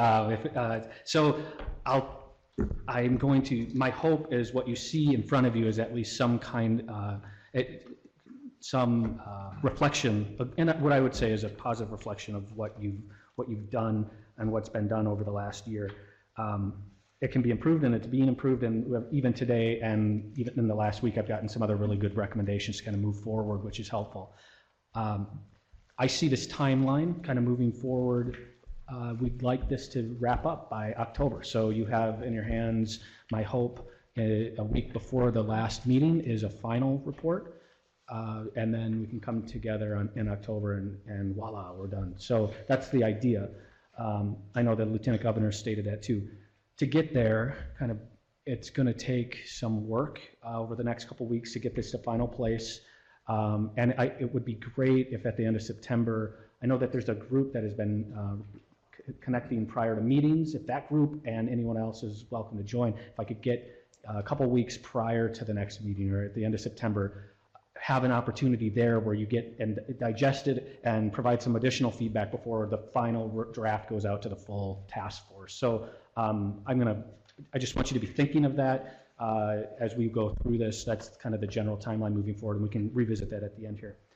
So what you have, and you've read it. So what I've tried to do in this report is reflect what's been presented and what's been collected, the information that you've provided and what's been provided by many of our speakers. I've honed in on the data element. So remember, this is part of there's a legislative language that requires certain things be met. And much of that is around data and kind of an assessment of the system. So rather than go outward to external entities to provide that picture here, I kept it to the data that's been provided by our state agencies and what's been by and large presented in this forum. Actually, everything you've seen here has been presented in this forum. So I think I've kept it to that because I didn't want to surprise you with some random tables. I want to make sure that what you've seen, that doesn't mean we can't add stuff, and some other ideas have come up since that we can have some dialogue about. So just going through this, you'll see the first two, the letter from Lieutenant Governor, executive summary, those will be completed upon completion of the final draft. There's some introduction. The purpose of the introduction here is to really put this task force into kind of current day context. There's a lot, since this similar group met with 317 back in '97, a lot's happened, so it was important to at least start capturing some of what's changed. By no means is this meant to be an exhaustive list, and I would say there's, in some conversation, there'll be some added information in here of critical changes that we're currently undergoing and pressures that the state is and disability services are under. For example, changes to the home and community-based services, both the setting rule, but also systems changes here, waiver redesign in the state. So making sure that some of that gets contextualized in that introduction. Those are some of the changes I see moving forward. We have the overview section really of the task force, and then we dive into the data, trying to, and so much as I can with the available data or the data that's been provided to me, address the legislative language that's been sought. So that was the purpose of that section. I've had some good comments from people and recommendations to include additional pieces of data or data points in the data sections. And what's been really helpful has been not just telling me, it would be great if we could, It would be, you can do it and this is where it is. I need to know where that information is, because what I'm trying to present here is as a synopsis of our existing system with the data that's been provided to me. So if you have some that you think should be and could enhance this, or you know where it is, point me to that direction. I'll commend Steve for that. I think the employment section is one that I just didn't feel was robust enough here, and he directed me to some key, well, primarily the presentation that was provided to give me to hit the waiver, or I'm sorry, the wait list for VR services, the service numbers for people with intellectual developmental disabilities, and then some of the costs. So you'll see some additions in there, but if there are other outstanding pieces that you feel like are critical in this section, please let me know and point me to the direction where I can fill that gap. I think something that's still outstanding, and I'll get to it in a little bit, here is more of the outstanding stuff, but again, think of this as the choice program that we had a conversation about. I'll double back on that here when I talk about the outstanding stuff, but I see that fitting in that section. It's not represented in there right now, and that's in the legislative language. So then moving on, you'll see the recommendations. Well, you'll see the values and the vision that this task force defined. You'll see then the goals surrounding each goals are the recommendations that I will admit I put the recommendations under the goals that I felt they fit best with. I tell you that was challenging. I have no doubt that some of them fit in multiple goals, without a doubt. So just know that that was a little bit of my my challenge. And then you have the recommendations, and then the recommendations by thematic, some of the big themes that were kind of coming out in the conversations, tables for each of the goals. Joining this report in your email was an Excel sheet that dives into the recommendations. As you recall, our conversations with the Lieutenant Governor and in this forum has been about the recommendations, and I think the term was Derek will wordsmith it. So I did, and I wanted to make sure that my work was shown. So if you have questions about the changes that were made, about the specific changes around the recommendations, the Excel sheet that I provided that came out with the materials specifically lays out what the previous recommendation was, the one that was approved, the language, the exact language, my recommended language, which is in this report, and then it lays out the exact changes. And I have it up in front of me. For example, one of them, I just changed the leading words to make sure that they all led in a consistent fashion, changed some of the tone. So again, there's consistency across the recommendations, so they weren't just in different kind of tenses, et cetera. If we said use the term waiver, I clarified for the HCBS waiver or Medicaid waiver, which is defined earlier in the document. So, I specified the exact changes that were made, and then if I felt that potentially the recommendation had what I would consider a more fundamental change based on my word choice, I just wanted to highlight it. And there were three, and I just want to draw your attention to them. One is, I can just give you an example. The changes were pretty minor, but the recommendation that this group came up with was to implement a self-directed care model and HCBS waivers administered by, and then it goes on. My recommendation was to change it to include the word design and implement, or design. The task force recommends the design and implementation of a self-directed care model. So it fundamentally does change by adding the word design. I thought it enhanced, but I wanted to make sure that I showed my work. So that's a couple of those pretty minor changes in the recommendations are included in that Excel sheet. So I would just draw your attention there. I think it's important that you're just made aware of that. I'm going to stop right there because I'm not going to go through and read this. So I think maybe reactions. What are your thoughts? I have a lot more I can share, but rather than share it all, I figure I'll wait. Kylie, it looks like. Yeah, I don't know. Maybe the best way to go through this is maybe section by section, or just have general comments. So one, I think I appreciate, Dr. Nord, your ability to at least try to corral all of our comments and thoughts and data into the comprehensive report that's required. So thank you for that. I have one kind of just global recommendation that I'd like to propose to the task force. I really appreciated Sean's public comment today. And I was wondering if we all thought it would be appropriate, because I think he captured their voice very well, individuals, and that I think, could we add a section in the report that really outlined some of those key concepts that I think you alluded to, Sean, that what you guys want. You want more choices, you want information about the choices, you want to understand how we can learn best. I think it's outlined right out on the second page of the public comment that you provided to us. I think it is an empowering statement that we can continue to be reminded that of the voices of the individuals that we have the pleasure to help support. And I just was curious of your thoughts. I feel like that's something we can put in pretty easily, through the overview or right after the 1102 task force or the introduction, somewhere in there of just the voices of those individuals that we serve. I like that a lot. And really, that's voice of customer data. Yeah. And that's what it is. It's data. So thank you. And I couldn't agree more. Let's just have a conversation afterwards of how we capture that. Is it using this language? I mean, I think I can look at Sean. I think I thought it was fantastic. Yeah, I think specifically this last page, and I think even as they have specified maybe specific issues like transportation and housing options, I think even some of that can be put into some transitions into some of the goal areas that states, housing options is important for individuals with disabilities, and maybe identifying some of those key concepts that they outlined here. I don't know that they rise to the level necessarily of a specific recommendation, but they definitely set the stage for the recommendations that we're adhering to. But I see that second page of the summary is more of really the value, and to Kathleen's point, that customer service data. I would like to see that separate and distinct. Okay. I think that's a great idea. I don't know if anyone has any other thoughts.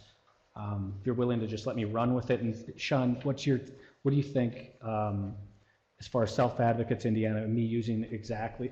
I'd hate to. That would be great. Okay, great. I just want to make sure that everybody else on our board would think so too. Thanks. Then I'll find some way to incorporate that. And I think my initial thought, and I haven't given it more than just this moment, but is to maybe lead the recommendations or potentially lead the report. One of those, one of those more prominent places. So if anyone has a recommendation for me that you think it could be best in a certain spot, that's kind of where I'm thinking, but I don't know. Somewhere prominent. Yeah. Okay. Well, I'll find a place and then we can kind of, thanks, that's really helpful. Just to, I think, just so you know, everyone here knows kind of where I think what's been added since and what I recognize as outstanding. And since this has been done and sent to you, there's been a removal of any any phrasing of 10-year plan. I'm just kidding.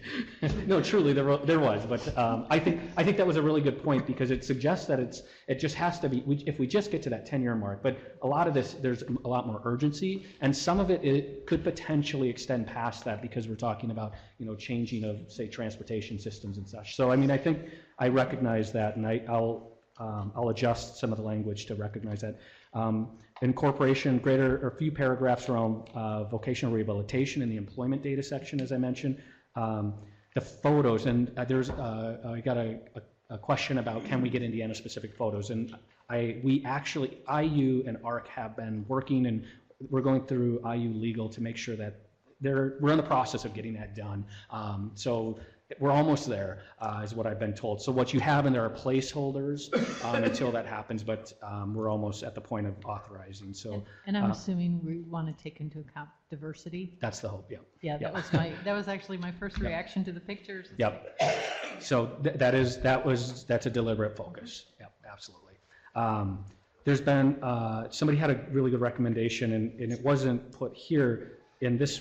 It was too late for this, but around an acknowledgement page.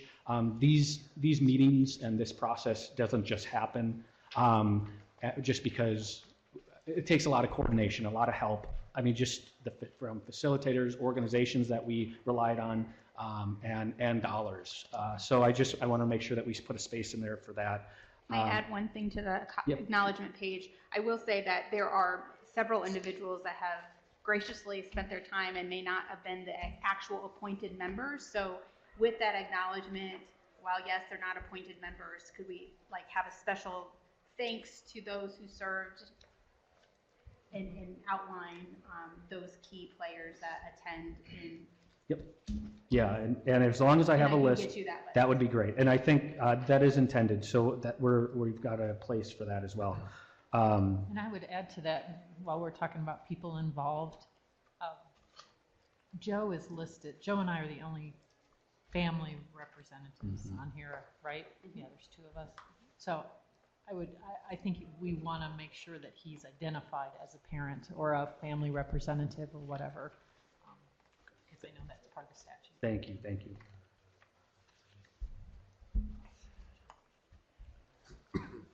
Also, I mean, we're kind of ongoing. This has probably been read 50 times since it's even gone out. So there's a lot of editorial, copywriting stuff, copy editing stuff.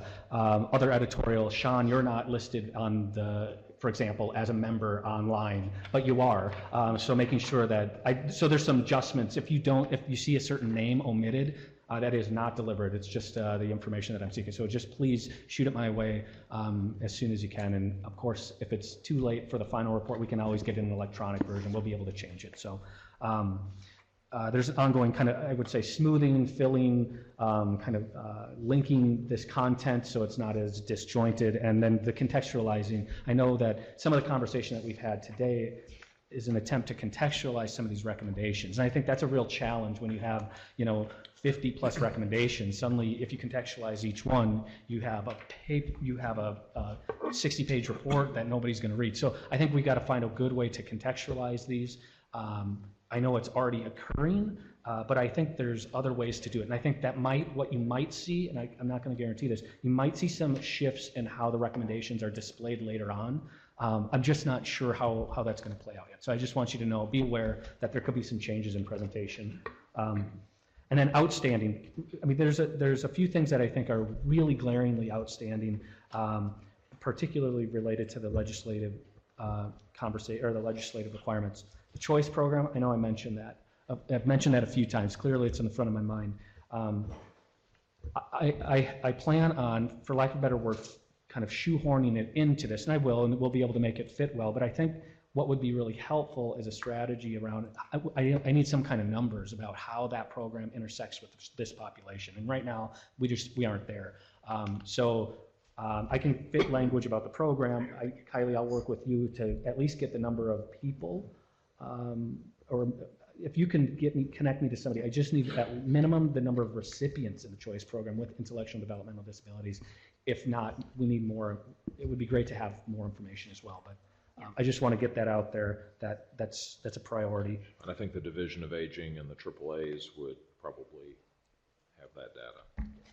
Yeah, Derek, I think it's just not the choice program, but it's also, do we have a handle on folks with intellectual disabilities who may be eligible and receiving services on the A&D waiver? Because they're part of the system. Yep. Yeah, thanks. So I mean, these are the holes. And that's a pretty big one, particularly as it relates to the legislative language. New recommendations will be incorporated, the things that we've talked about today, so thank you. Another gap is prospective costs.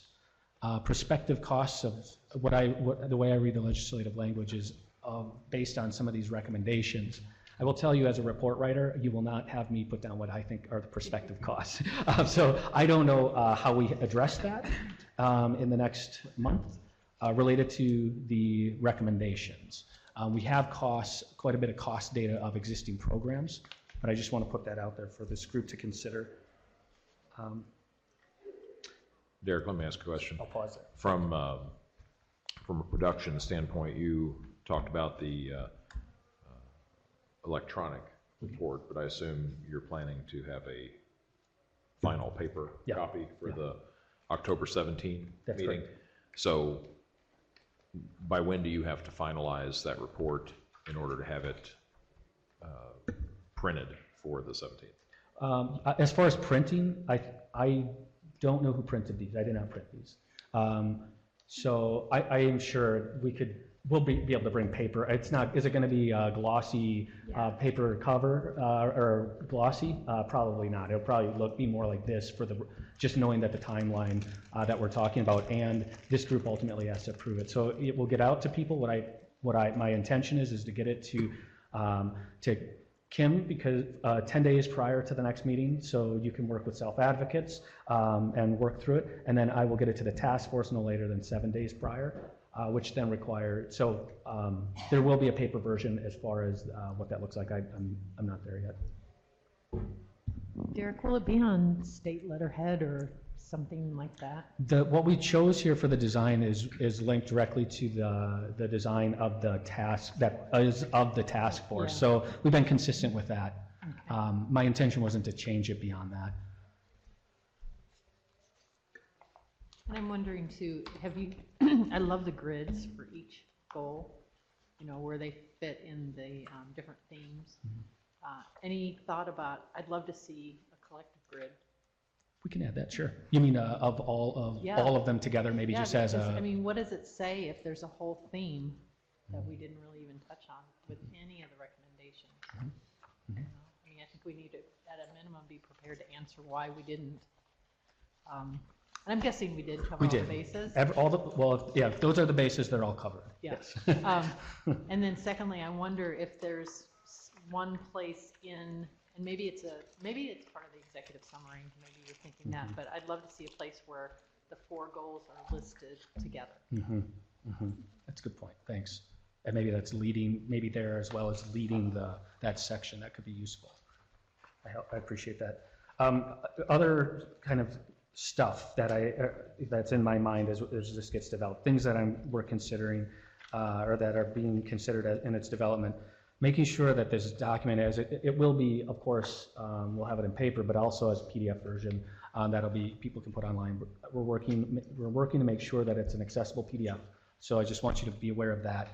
I think there's bigger concerns than that for accessibility, and I just want. I know a lot of us in here, all of us in here, really care that it's not just policymakers that understand this. That these are issues that affect families, people with disabilities, our broader community. So it's important that the content is accessible as well. So I just want to recognize how that's being done. I'm trying to be cognizant as much as I can to keep that in mind as I write this. I will say it's a challenge based on the amount of data. First portion is very data heavy, and then the recommendations, I'm a little my hands are tied a little bit about the recommendations. So I just want to say that that's a challenge in this report. The intention after this report, and I think it extends beyond this task force, is for the Institute, and my hope is to get some partners to develop a community report for self-advocates and for family members, really to make this much more digestible. So I just want that to be known. It's on the radar, and I'm committed to making sure that we have that. As far as October 17th, I don't think that I can tell you I know that is not going to be possible for October 17th, because I want to make sure it's not just a quick summary of what happened, but it's actually an accessible version of this report. So it's not just, here are the recommendations and voila, that's what we're going to give you. So I just want to make sure that everyone's aware of that.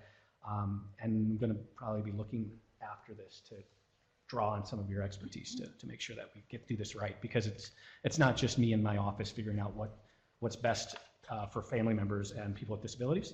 So it'd be good to have a team to digest this and make it appropriate. So a question I have too about, honestly, on a personal level, one of the highlights of this experience for me has been the public testimony.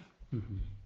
And how can we, unless I'm missing it, so point me if I am, but how can we better acknowledge the fact that hundreds of people have come out and hundreds of people, I don't know, I've lost track, have testified. Mm-hmm.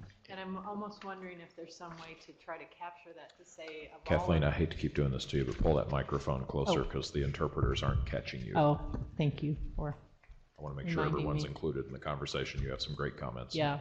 So if we could capture that, And I think it's even more than just the acknowledgement section, which I'd like to see it there too, but to capture the fact that of all of the testimonies that we heard, I mean, could we even break it down to say so many percent were around, you know, this topic, or so many percent, so much was around that.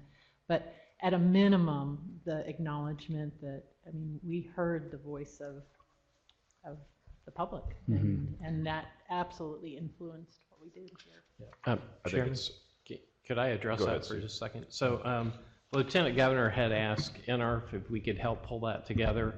So we're doing exactly what you suggested. The first part of it, Philip Parnell from our staff has already submitted to the Lieutenant Governor, and that summarizes the comments that came from organizations, categorizes them by kind of main topics, the frequency that topics got addressed. There so far have been over 200 written public comments. Over 100 of those public comments are by folks who self-identified themselves as an individual receiving support services.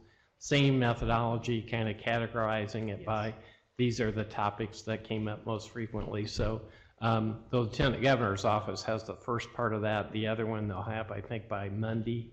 So I think it will address everything that you've talked about. And it will be in the report. Is that the plan, to put it in the report? I believe it is. Yeah, that would be fantastic. We tried to acknowledge at least the scope of the comments on page 10, but it didn't get into the details of the actual synthesis of the themes. So I wasn't sure where NRF was on that, but yeah, absolutely invite that to be incorporated. Yeah, Go ahead. I would suggest that we lead with that as much as possible, because that was the whole intent, right, of this process. I'll throw out something else for your consideration. Kathleen, you made me think about legislative study reports. I think pretty typically they include a list of everyone who testified. So you might want to think about including an appendix or something that simply names everybody who signed in and testified. I think that would be a nice way to acknowledge their participation and ultimately contribution to your body of work. And I assume you have that record from the sign-in sheets, and it would be easy to put together. But it might be nice to acknowledge them that way. So Kathleen, I appreciate your comments. Thanks. What else, Derek? That's all the comments I have. So now it's your turn. We have till 3. So I have a broader perspective, which I think, again, can go in, I'm not sure I care, introduction, overview, executive summary, but as clearly a lot of the recommendations are DDRS specific, which is fine. I do think it's important to recognize that in some ways, DDRS is a segregated center of a lot of disability-related programs, and to not acknowledge the need in 2018 to expand to other state agencies, local communities, just the community at large, the state at large, of the acknowledgement and the need to have a more inclusive environment. Sometimes they talk about, is the community ready, right? Don't want that language, but it's that need of continuous evolution to ensure that people are accepted, are included, and have the same opportunities to whatever services, not just disability-related services for them. So that's clearly a large global thought, but I do think it's critical that it is somewhere to acknowledge that that is part of the solution, and one of maybe the most important part of the solution. We can do great work in DDRS, but if it only goes so far to a DDRS provider or a DDRS service, then it only goes so far. Yeah. I think that's consistent with the recommendations too. I mean, so that's helpful. Thanks. I'm sorry. Please. Yeah. On page 2, I think, and to kind of piggyback on what Kylie just shared, one of the notes I made was on the 1102 task force where you're talking about it.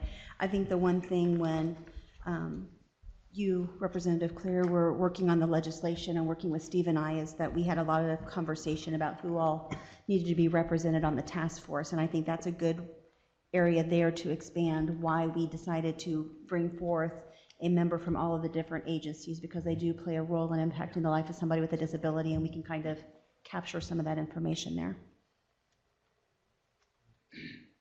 Are you thinking that that's a good place to add some of that broader? Good. I was, okay. yeah. Gotcha, thanks.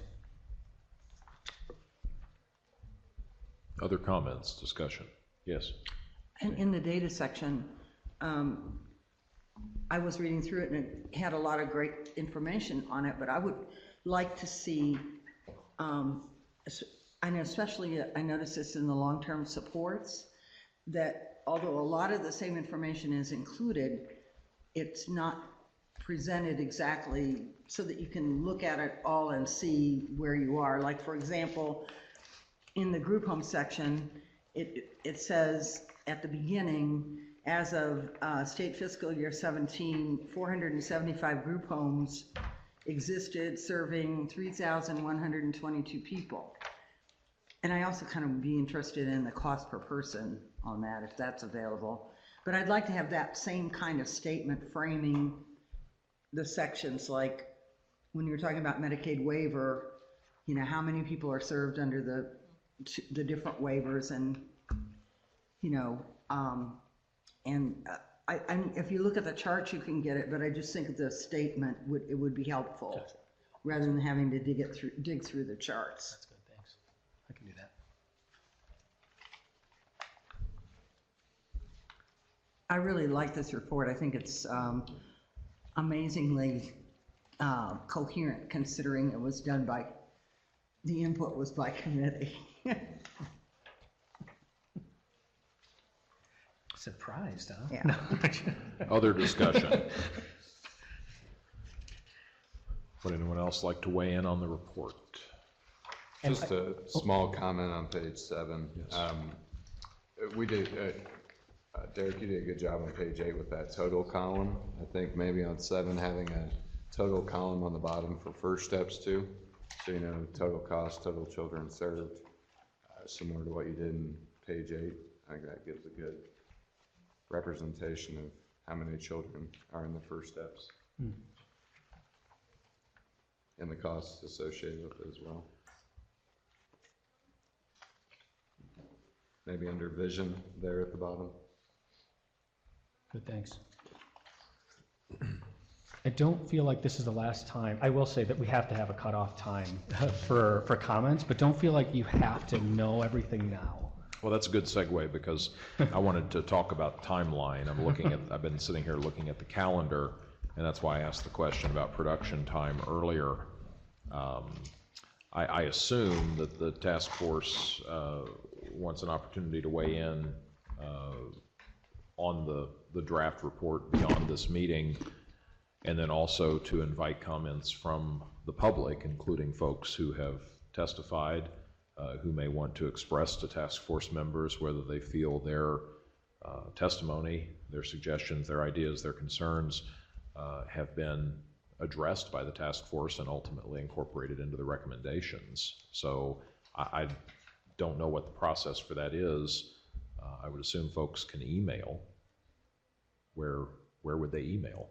So at the last meeting, the lieutenant governor said that this won't be this won't be available. This wasn't made public today, this draft report. It's public when this group decides it's final, is what her intention was, or at least that's what she stated. So I'm not sure I just wanted to put that out there, that the intention wasn't to get public comment on this. Okay. On the report. And I guess that speaks to my question earlier about, I'm not sure what the process is, you know, I mean, even ongoing and like approved, does it go, I don't really even know. Where's it go from there? Well, pardon? I said, I think some of this maybe we could take back to those specific conversations. I don't know that I want to necessarily speak for Lieutenant Governor's office on kind of is that fair, Kim and Steve? I don't know, maybe you guys have more information on the protocol and how to do that, so. Yeah, no, I think just by statute, all we have to do is have a finalized report by October 17th. It has to be presented to Legislative Council no later than, actually it's like November 1st. I think the deadline is November 1. So. Okay. So it goes to where, Kim? It goes to the final report will go to Legislative Council, which is a legislative body of caucus leaders, House and Senate. So that's who the final report will go to. And then does the statute say, like, from there on? No. So I think that's where it comes back to the Lieutenant Governor as chairperson to decide what gets rolled into a legislative package, and we'll bring in our great leaders. Gotcha. And then all of you will have an opportunity to re-engage from an advocacy standpoint to help educate your legislators about the work of the task force and the legislative package that is developed, and to advocate for that as the session approaches and during the session, certainly. Again, I'm thinking of timeline, though. I know you had kind of a working group I was just thinking that that those of us met. chatted last week. Oh, is that what that was, huh? Yeah, it's a very loose group. So I'm thinking there's work to be done. The 1st of October is a Monday. I could have something done by then. That I think would be really helpful to get some internal feedback before it goes full. So Derek, if you could email out a revised draft report by Monday, October 1st. Are you going to work on it on the weekend on the 29th and 30th? Of course I am. Really? Oh, yeah. Okay. I was just thinking if you weren't, then it might be nice to give folks the opportunity to read it over the weekend. I will work diligently to get it done before that. How about that? And I've been pretty consistent with getting it out. And I know you're the one on the hot seat, but I also want folks to have adequate time to digest it and to comment on it. So let's say, using the prior language, no later than Monday, October 1, Derek will email a revised draft report to all members of the task force for your consideration. And then I think members of the task force need to weigh in as that week continues. And I mean, that report will have gone to all members of the task force. So I think the way I'd like to leave it is I'm going to take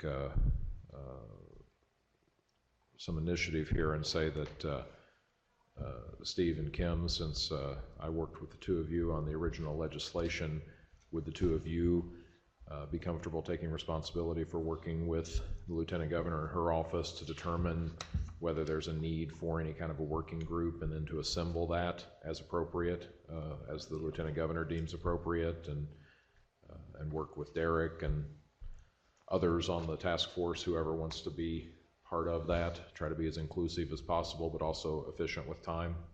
I just want to leave that door open. Yeah. Because I think there may be a need for some of you to come together, to talk about different versions that have been presented or different ideas that have been presented. Yeah, I think that's fine. I would encourage everybody. I don't know how much feedback you got from all task force members. You probably got more than you wanted from some task force members. Oh, no. But I just encourage folks, Yeah.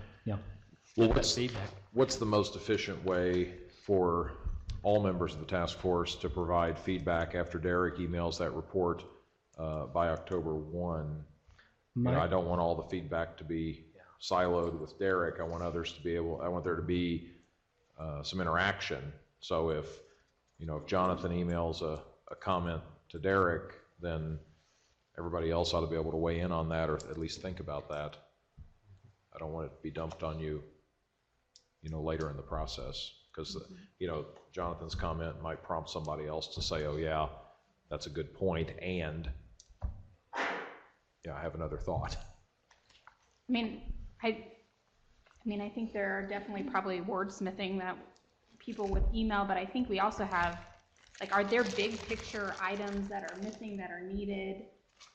I think it also is an appropriate time to have that discussion here as well, so that it is more efficient, everyone is able to be present, because it will be hard pressed between the 24th and, the time when this report needs to go out to actually reach any type of consensus that is needed. Just trying to avoid any like last minute debates. Well, I don't want you to get into a situation where you have,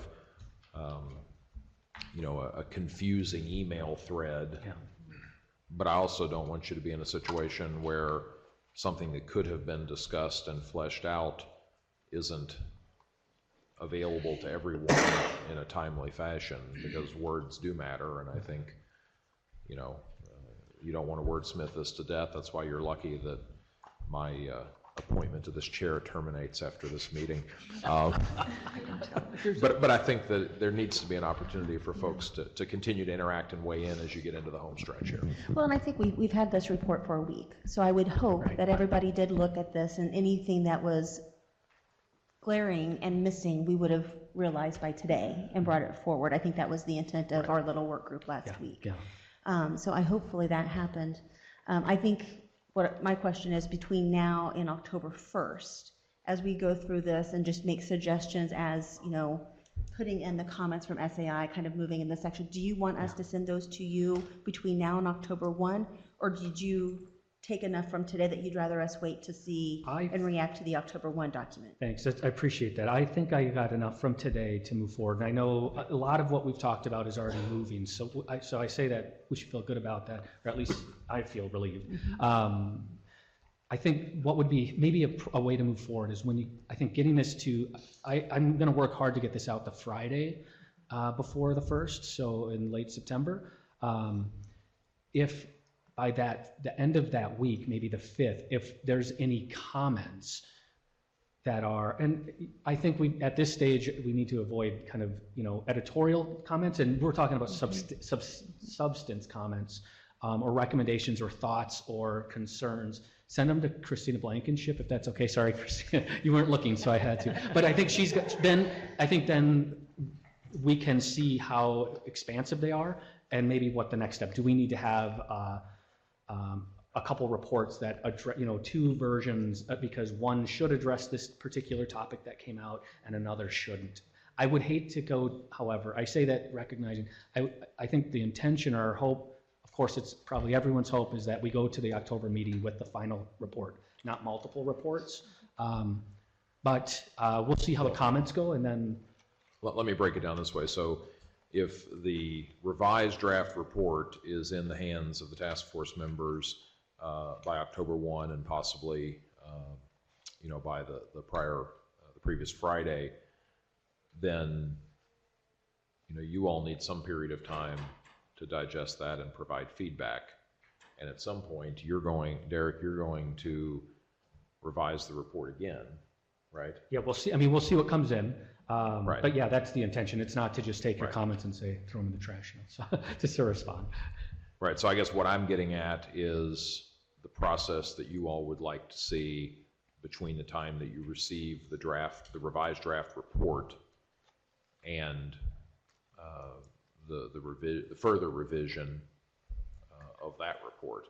And that's where I asked Steve and Kim to coordinate a working group as needed. So maybe we just leave it there, and you all work with the LG's office and Derek, of course, and keep the rest of the task force in the loop as to what's going on, so that folks have an opportunity to participate in that working group if there's something they feel strongly about. But I think we have to focus, and the two of you can work with the LG's office to coordinate anything that needs to be coordinated. I don't want to stay silent on this, because I haven't been yet. So I think some of the silence that you're getting, and maybe some of this is from my opinion, and I speak for myself, the work this group has done has been very extensive and intensive with each other. So the debate is kind of quelled at this point.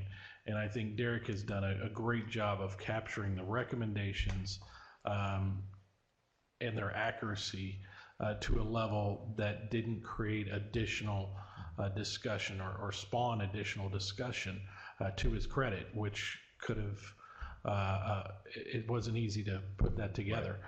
In addition, I think he's done a great job with the additional comments, the background, the data, and pulling that together and then seeking input from individuals.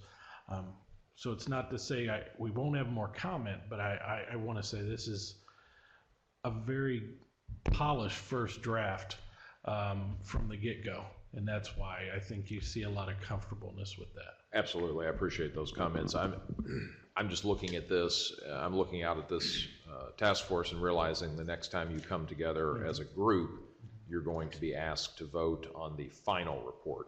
So I'm just trying to lay out a timeline and put in place a process in case you do need to have more discussion along the way. And I think your points are excellent, Jonathan, that there probably won't be a need for a lot of additional work on this because Derek has done good work. But we did talk today about possibly, in keeping with, I believe it was Christine's revised recommendation, somebody made the comment that we may need some more context around some of these.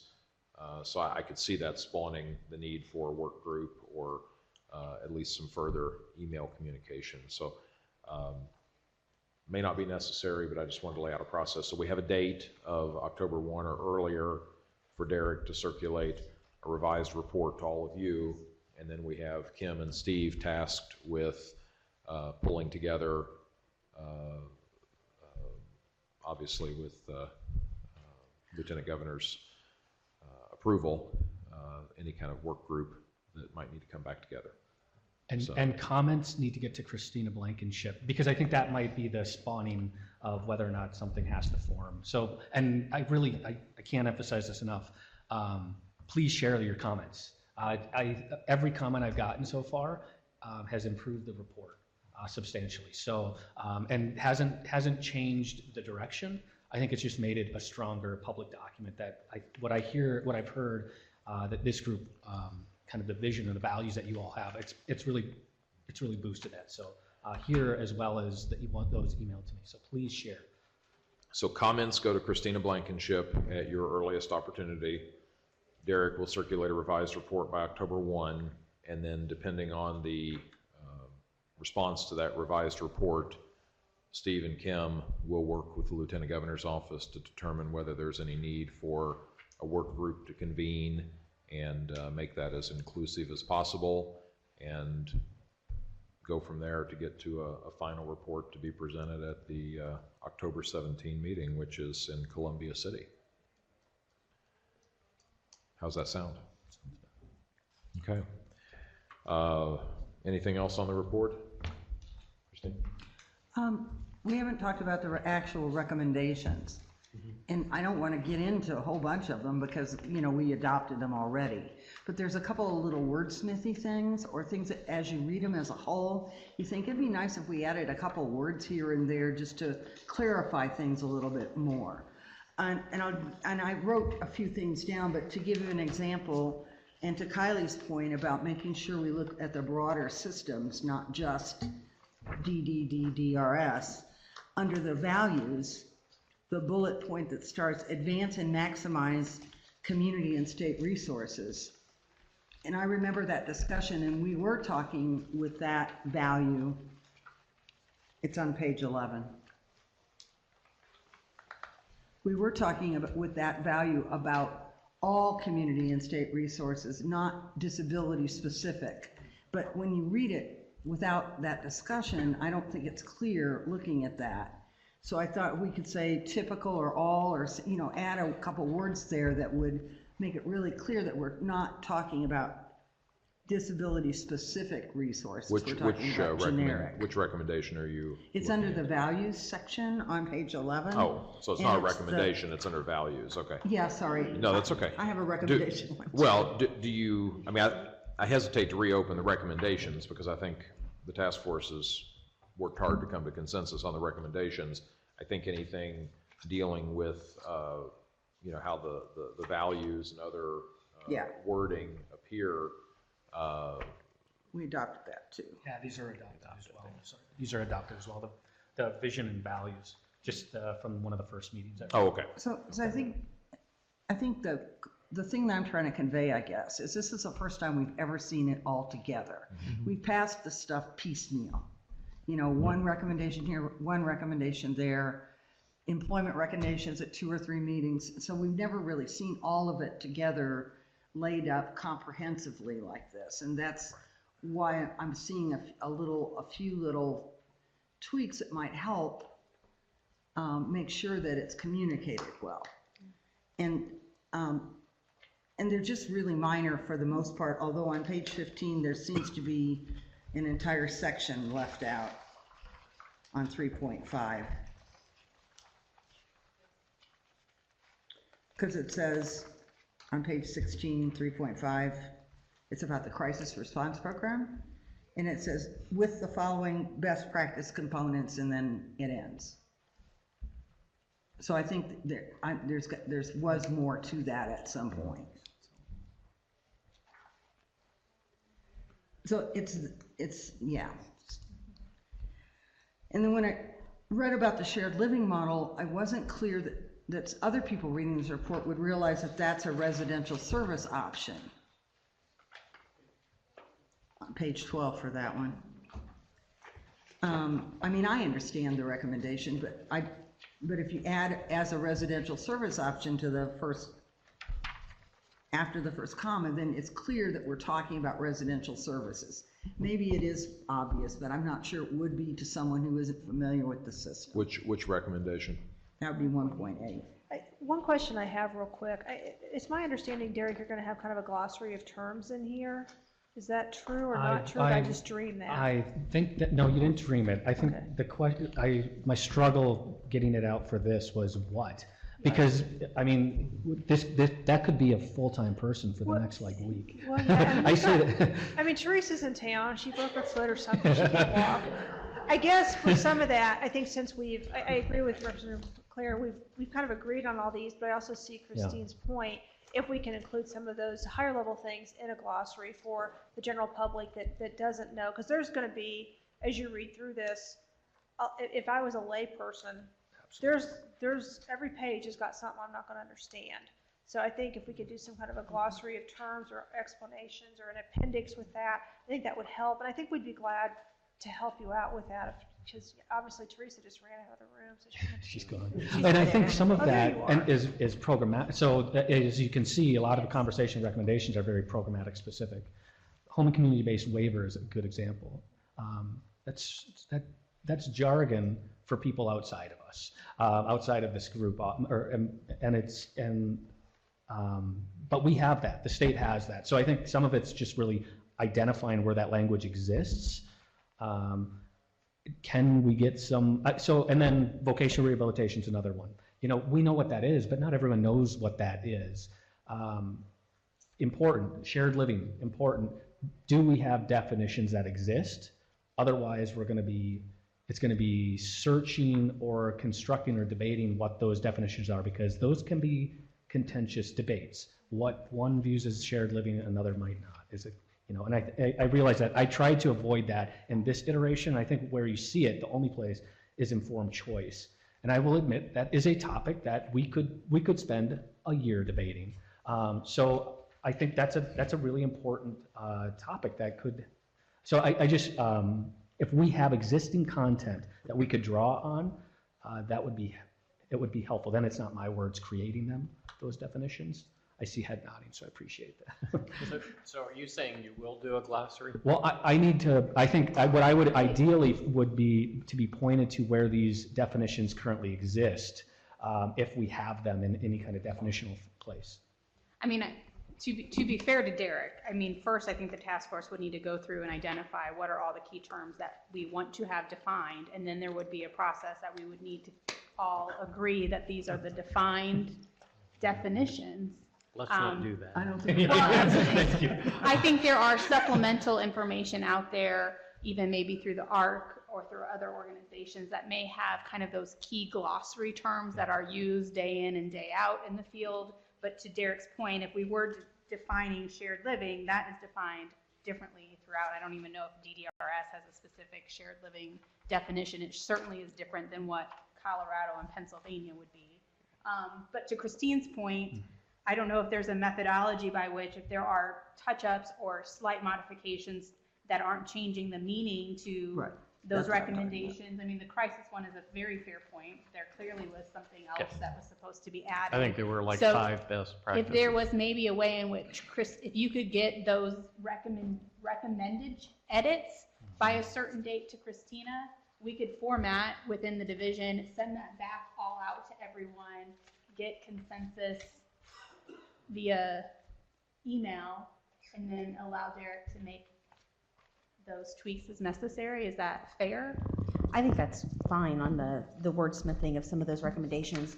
I do think Christine has a valid point, though, on the values, which, again, we've already adopted, but I think if we go back to our statement of including the bullet points from Self Advocates of Indiana and kind of broadening that paragraph to kind of say how we got to those values and those principles, then hopefully that would help incorporate kind of the context around how we came up with those. Yeah. Derek, will your draft report use some sort of a track changes feature so folks will be able to look at the report and see what has changed since this version?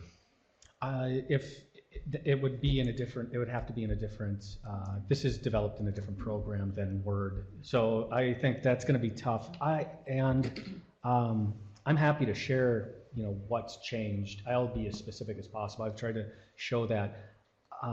I think it's easy. I say that because I think it's easier to see the final product. It's good to see what's changed and to hear what's happened. I don't know if a red line would be helpful. In the timeline that we're looking at, I think we want to get this to final. I think if we're gonna do touch-ups, a red line would be helpful. Because I don't wanna read through the whole report and have the old report and the new report and try to figure out what.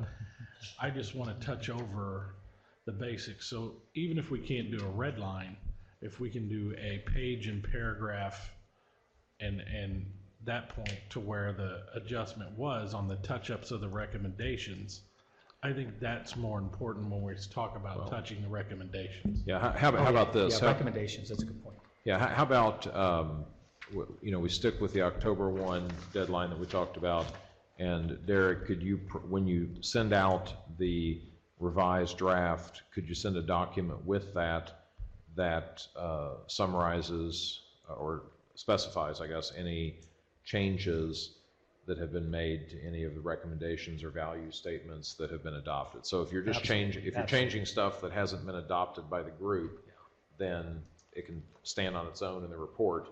But I think to Jonathan's point, if you're changing something, however minor, even if it's correcting an error, like adding the 5 things back in, then I think it might be helpful for you to provide a separate document tracking those changes so everybody can look at that and say, here is the recommendation that we adopted by consensus, and here's what's being proposed, and here are the 2 words that are different.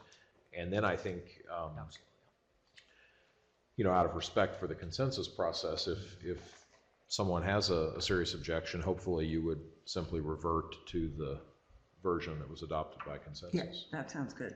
Yeah, absolutely. Anything, I think that seems totally reasonable. And I would, if I were in your position, as I've tried to do, is any changes to those adopted, anything adopted, making sure that I show my work. I think that's going to be critical. So I'll make sure. So by October 1, they'll have 2 documents. Then they'll have a clean, revised draft report, and then they'll have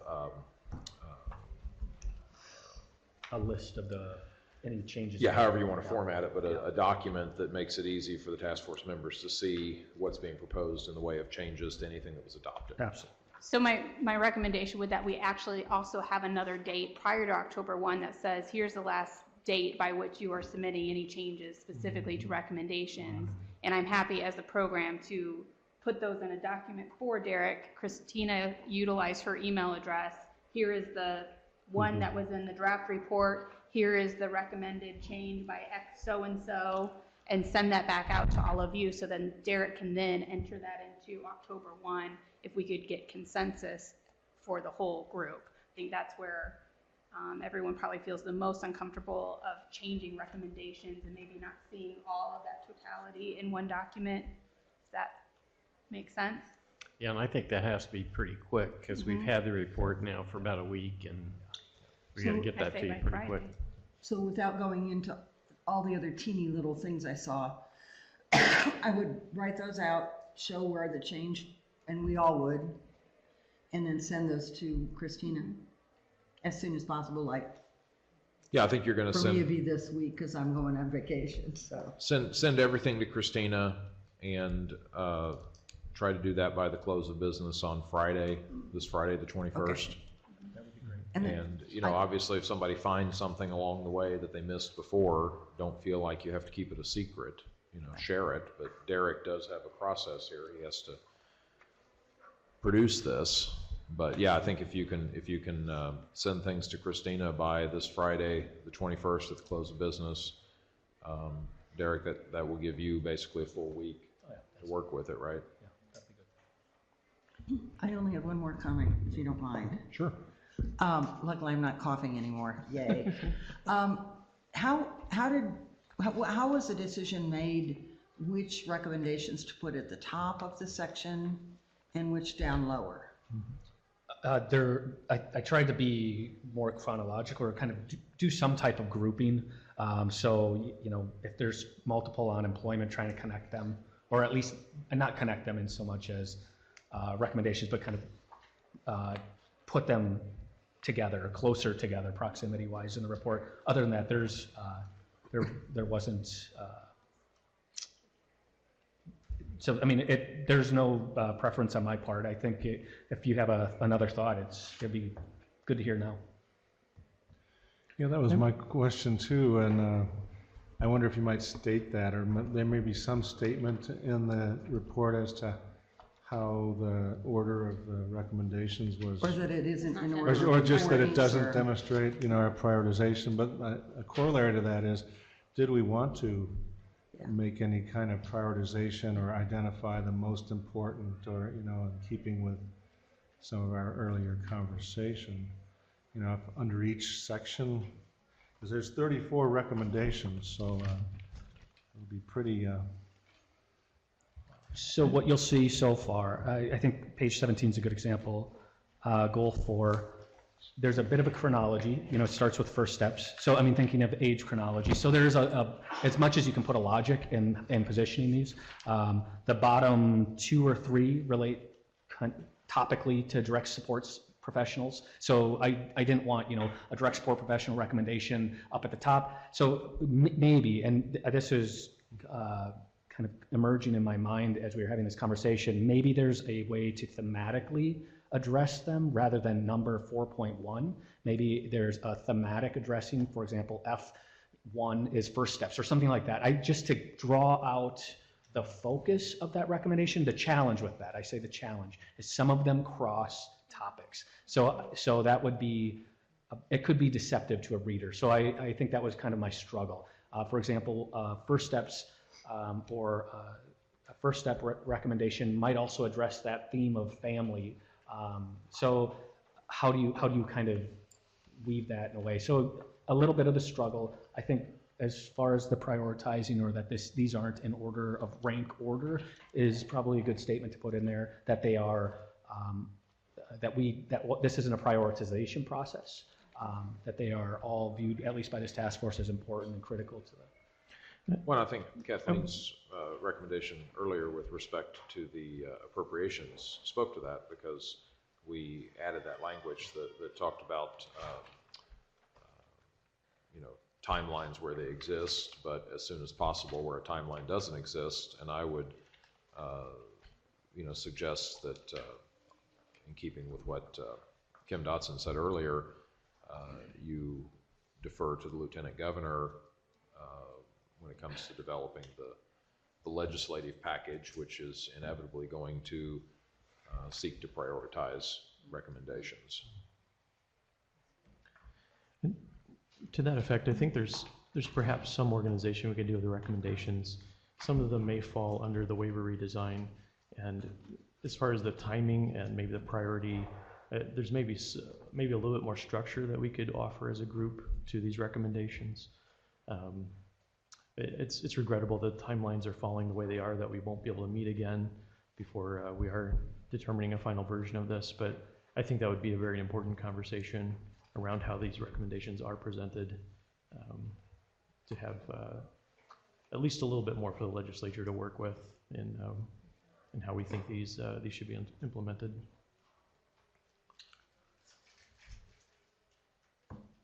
We have talked about continuing to meet even after the report's final.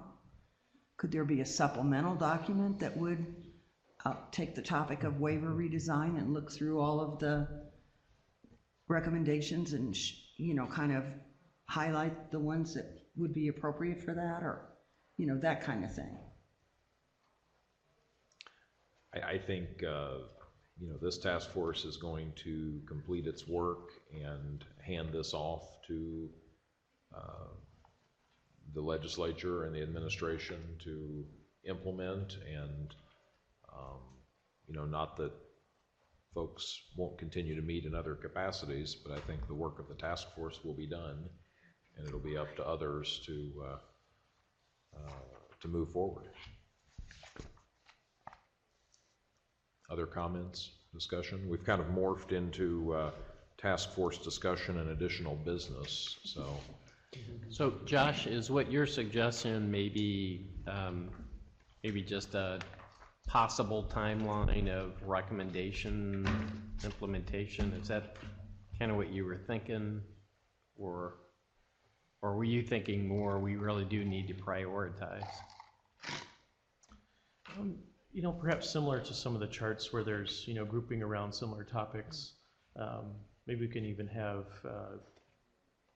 maybe something that sort of groups the recommendations in a similar way, maybe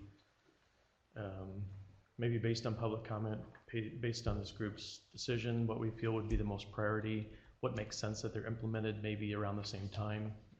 For the example, a waiver redesign. I just think if we're asking the legislature for appropriations, it makes sense if we just give them a little bit more structure for how we envision this could play out.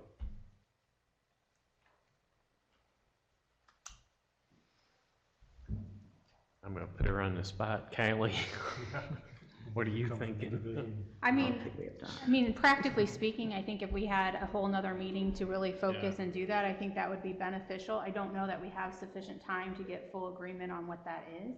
Prioritization from a program perspective from DDRS, I think it's important that we all have the same priorities, or you all will be, having differing opinions on how to interpret the 1102 and having different expectations for the programs that we are trying to administer. But I feel like we have a great stakeholder group, and I feel like, as Representative Claire indicated, I think it's one of those that we will continue to kind of have that stakeholder buy-in and input. The one that's first up on our list is really the HCBS redesign effort, which will include many of these recommendations. Maybe that's something even I can think about. I'm saying this out loud, probably shouldn't think about it first, but even DDRS could maybe outline, like, HCBS waiver redesign will incorporate kind of these recommendations from the report, and maybe provide some way of updating, yes, the task force, but also the public of what that means and what that looks like. So I don't think that answered anyone's questions. I just think the reality is that I think a simple statement indicating that these are that the rank order does not prioritize, however the language is probably the simplest and cleanest way to avoid confusion at the moment, rather than trying to go in the half hour or next meeting. I think there will be a timeline. It's just we ran out of time to build it. Yeah. Well, and I'm not so sure that that's the role of this task force, is to put that level of detail to it. I feel like we're moving into implementation execution where you all as operators, that's your responsibility. I think that work absolutely needs to be done, and we need to put a good project manager on this to, pull it all together moving forward. I guess a question that I have, I remember early on in the task force, as we were just gathering and forming and all of that, there are people around the table that represent other departments within state government. Nancy, I'm looking at you, and others, Steve. And I guess I would ask you all, do you feel I mean, are there any unanswered questions as you're representing your own agency? I mean, do you see your connection to this plan? And I know we're kind of moving into accountability and like who's going to do this work and all of that, but we were so intentional early on about, you know, I remember Kylie talking about this is not just, you know, DDRS, it's just, it has to be a collective. That's where we get our synergy and our power from. So I think that question, I'm not sure we can answer it today, but I think that question is absolutely worth making sure we think about it again as we move forward. Well, as a legislator, you know, I guess I think everything in your report is important and deserves to be prioritized as quickly as the state can make it happen. So I would hate to see you start saying that some things can wait for 3 or 4 years. I mean, I think all of this stuff is important, and you know, it affects real people. So the sooner the better. And I would also hate to see us get hung up in the future on the idea that, you know, because we haven't, for whatever reason, been able to move forward on recommendations that were deemed higher priorities, that it's okay to push out the lower priority recommendations additional time. I mean, if there's something that happens in terms of the federal government or, you know, state politics or economy or whatever that makes it difficult or impossible to move forward on something that we might want to do right away, you know, it doesn't mean that we should wait on something else. It might be an opportunity to take a lower priority, you know, something that might have been deemed a lower priority recommendation and say, okay, now we've got time to hurry up and get this done while we're waiting on this other thing to resolve. So I think it's all fluid. And again, as a legislator, I think you all have done incredible work, and I'd like to get to work on all of your recommendations as soon as we can. The sooner the better.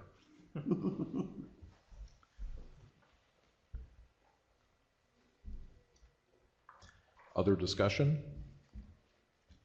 Additional business? Only to thank you for being a very good, how did you say it, temporary? I'm a temp. Temp, you're a temp. Well, you're the LG, best temp I've been around recently. Thank you, Steve. Thank you. The LG called her temp agency and they sent me over. So. No, it's a privilege to work with all of you. I've enjoyed getting to know some of you and getting to know others better through this process. And this will be an ongoing process. The task force will complete its work, but each of you will continue with yours, and I look forward to working with you and partnering with you. And I'm here if there's anything we need to talk about or take a look at going forward. So, any other business? All right, well, safe travels today, and then on October 17th to Columbia City. The task force is adjourned. Oh, no problem. Glad to. I think she has it for that one. I'm not sure.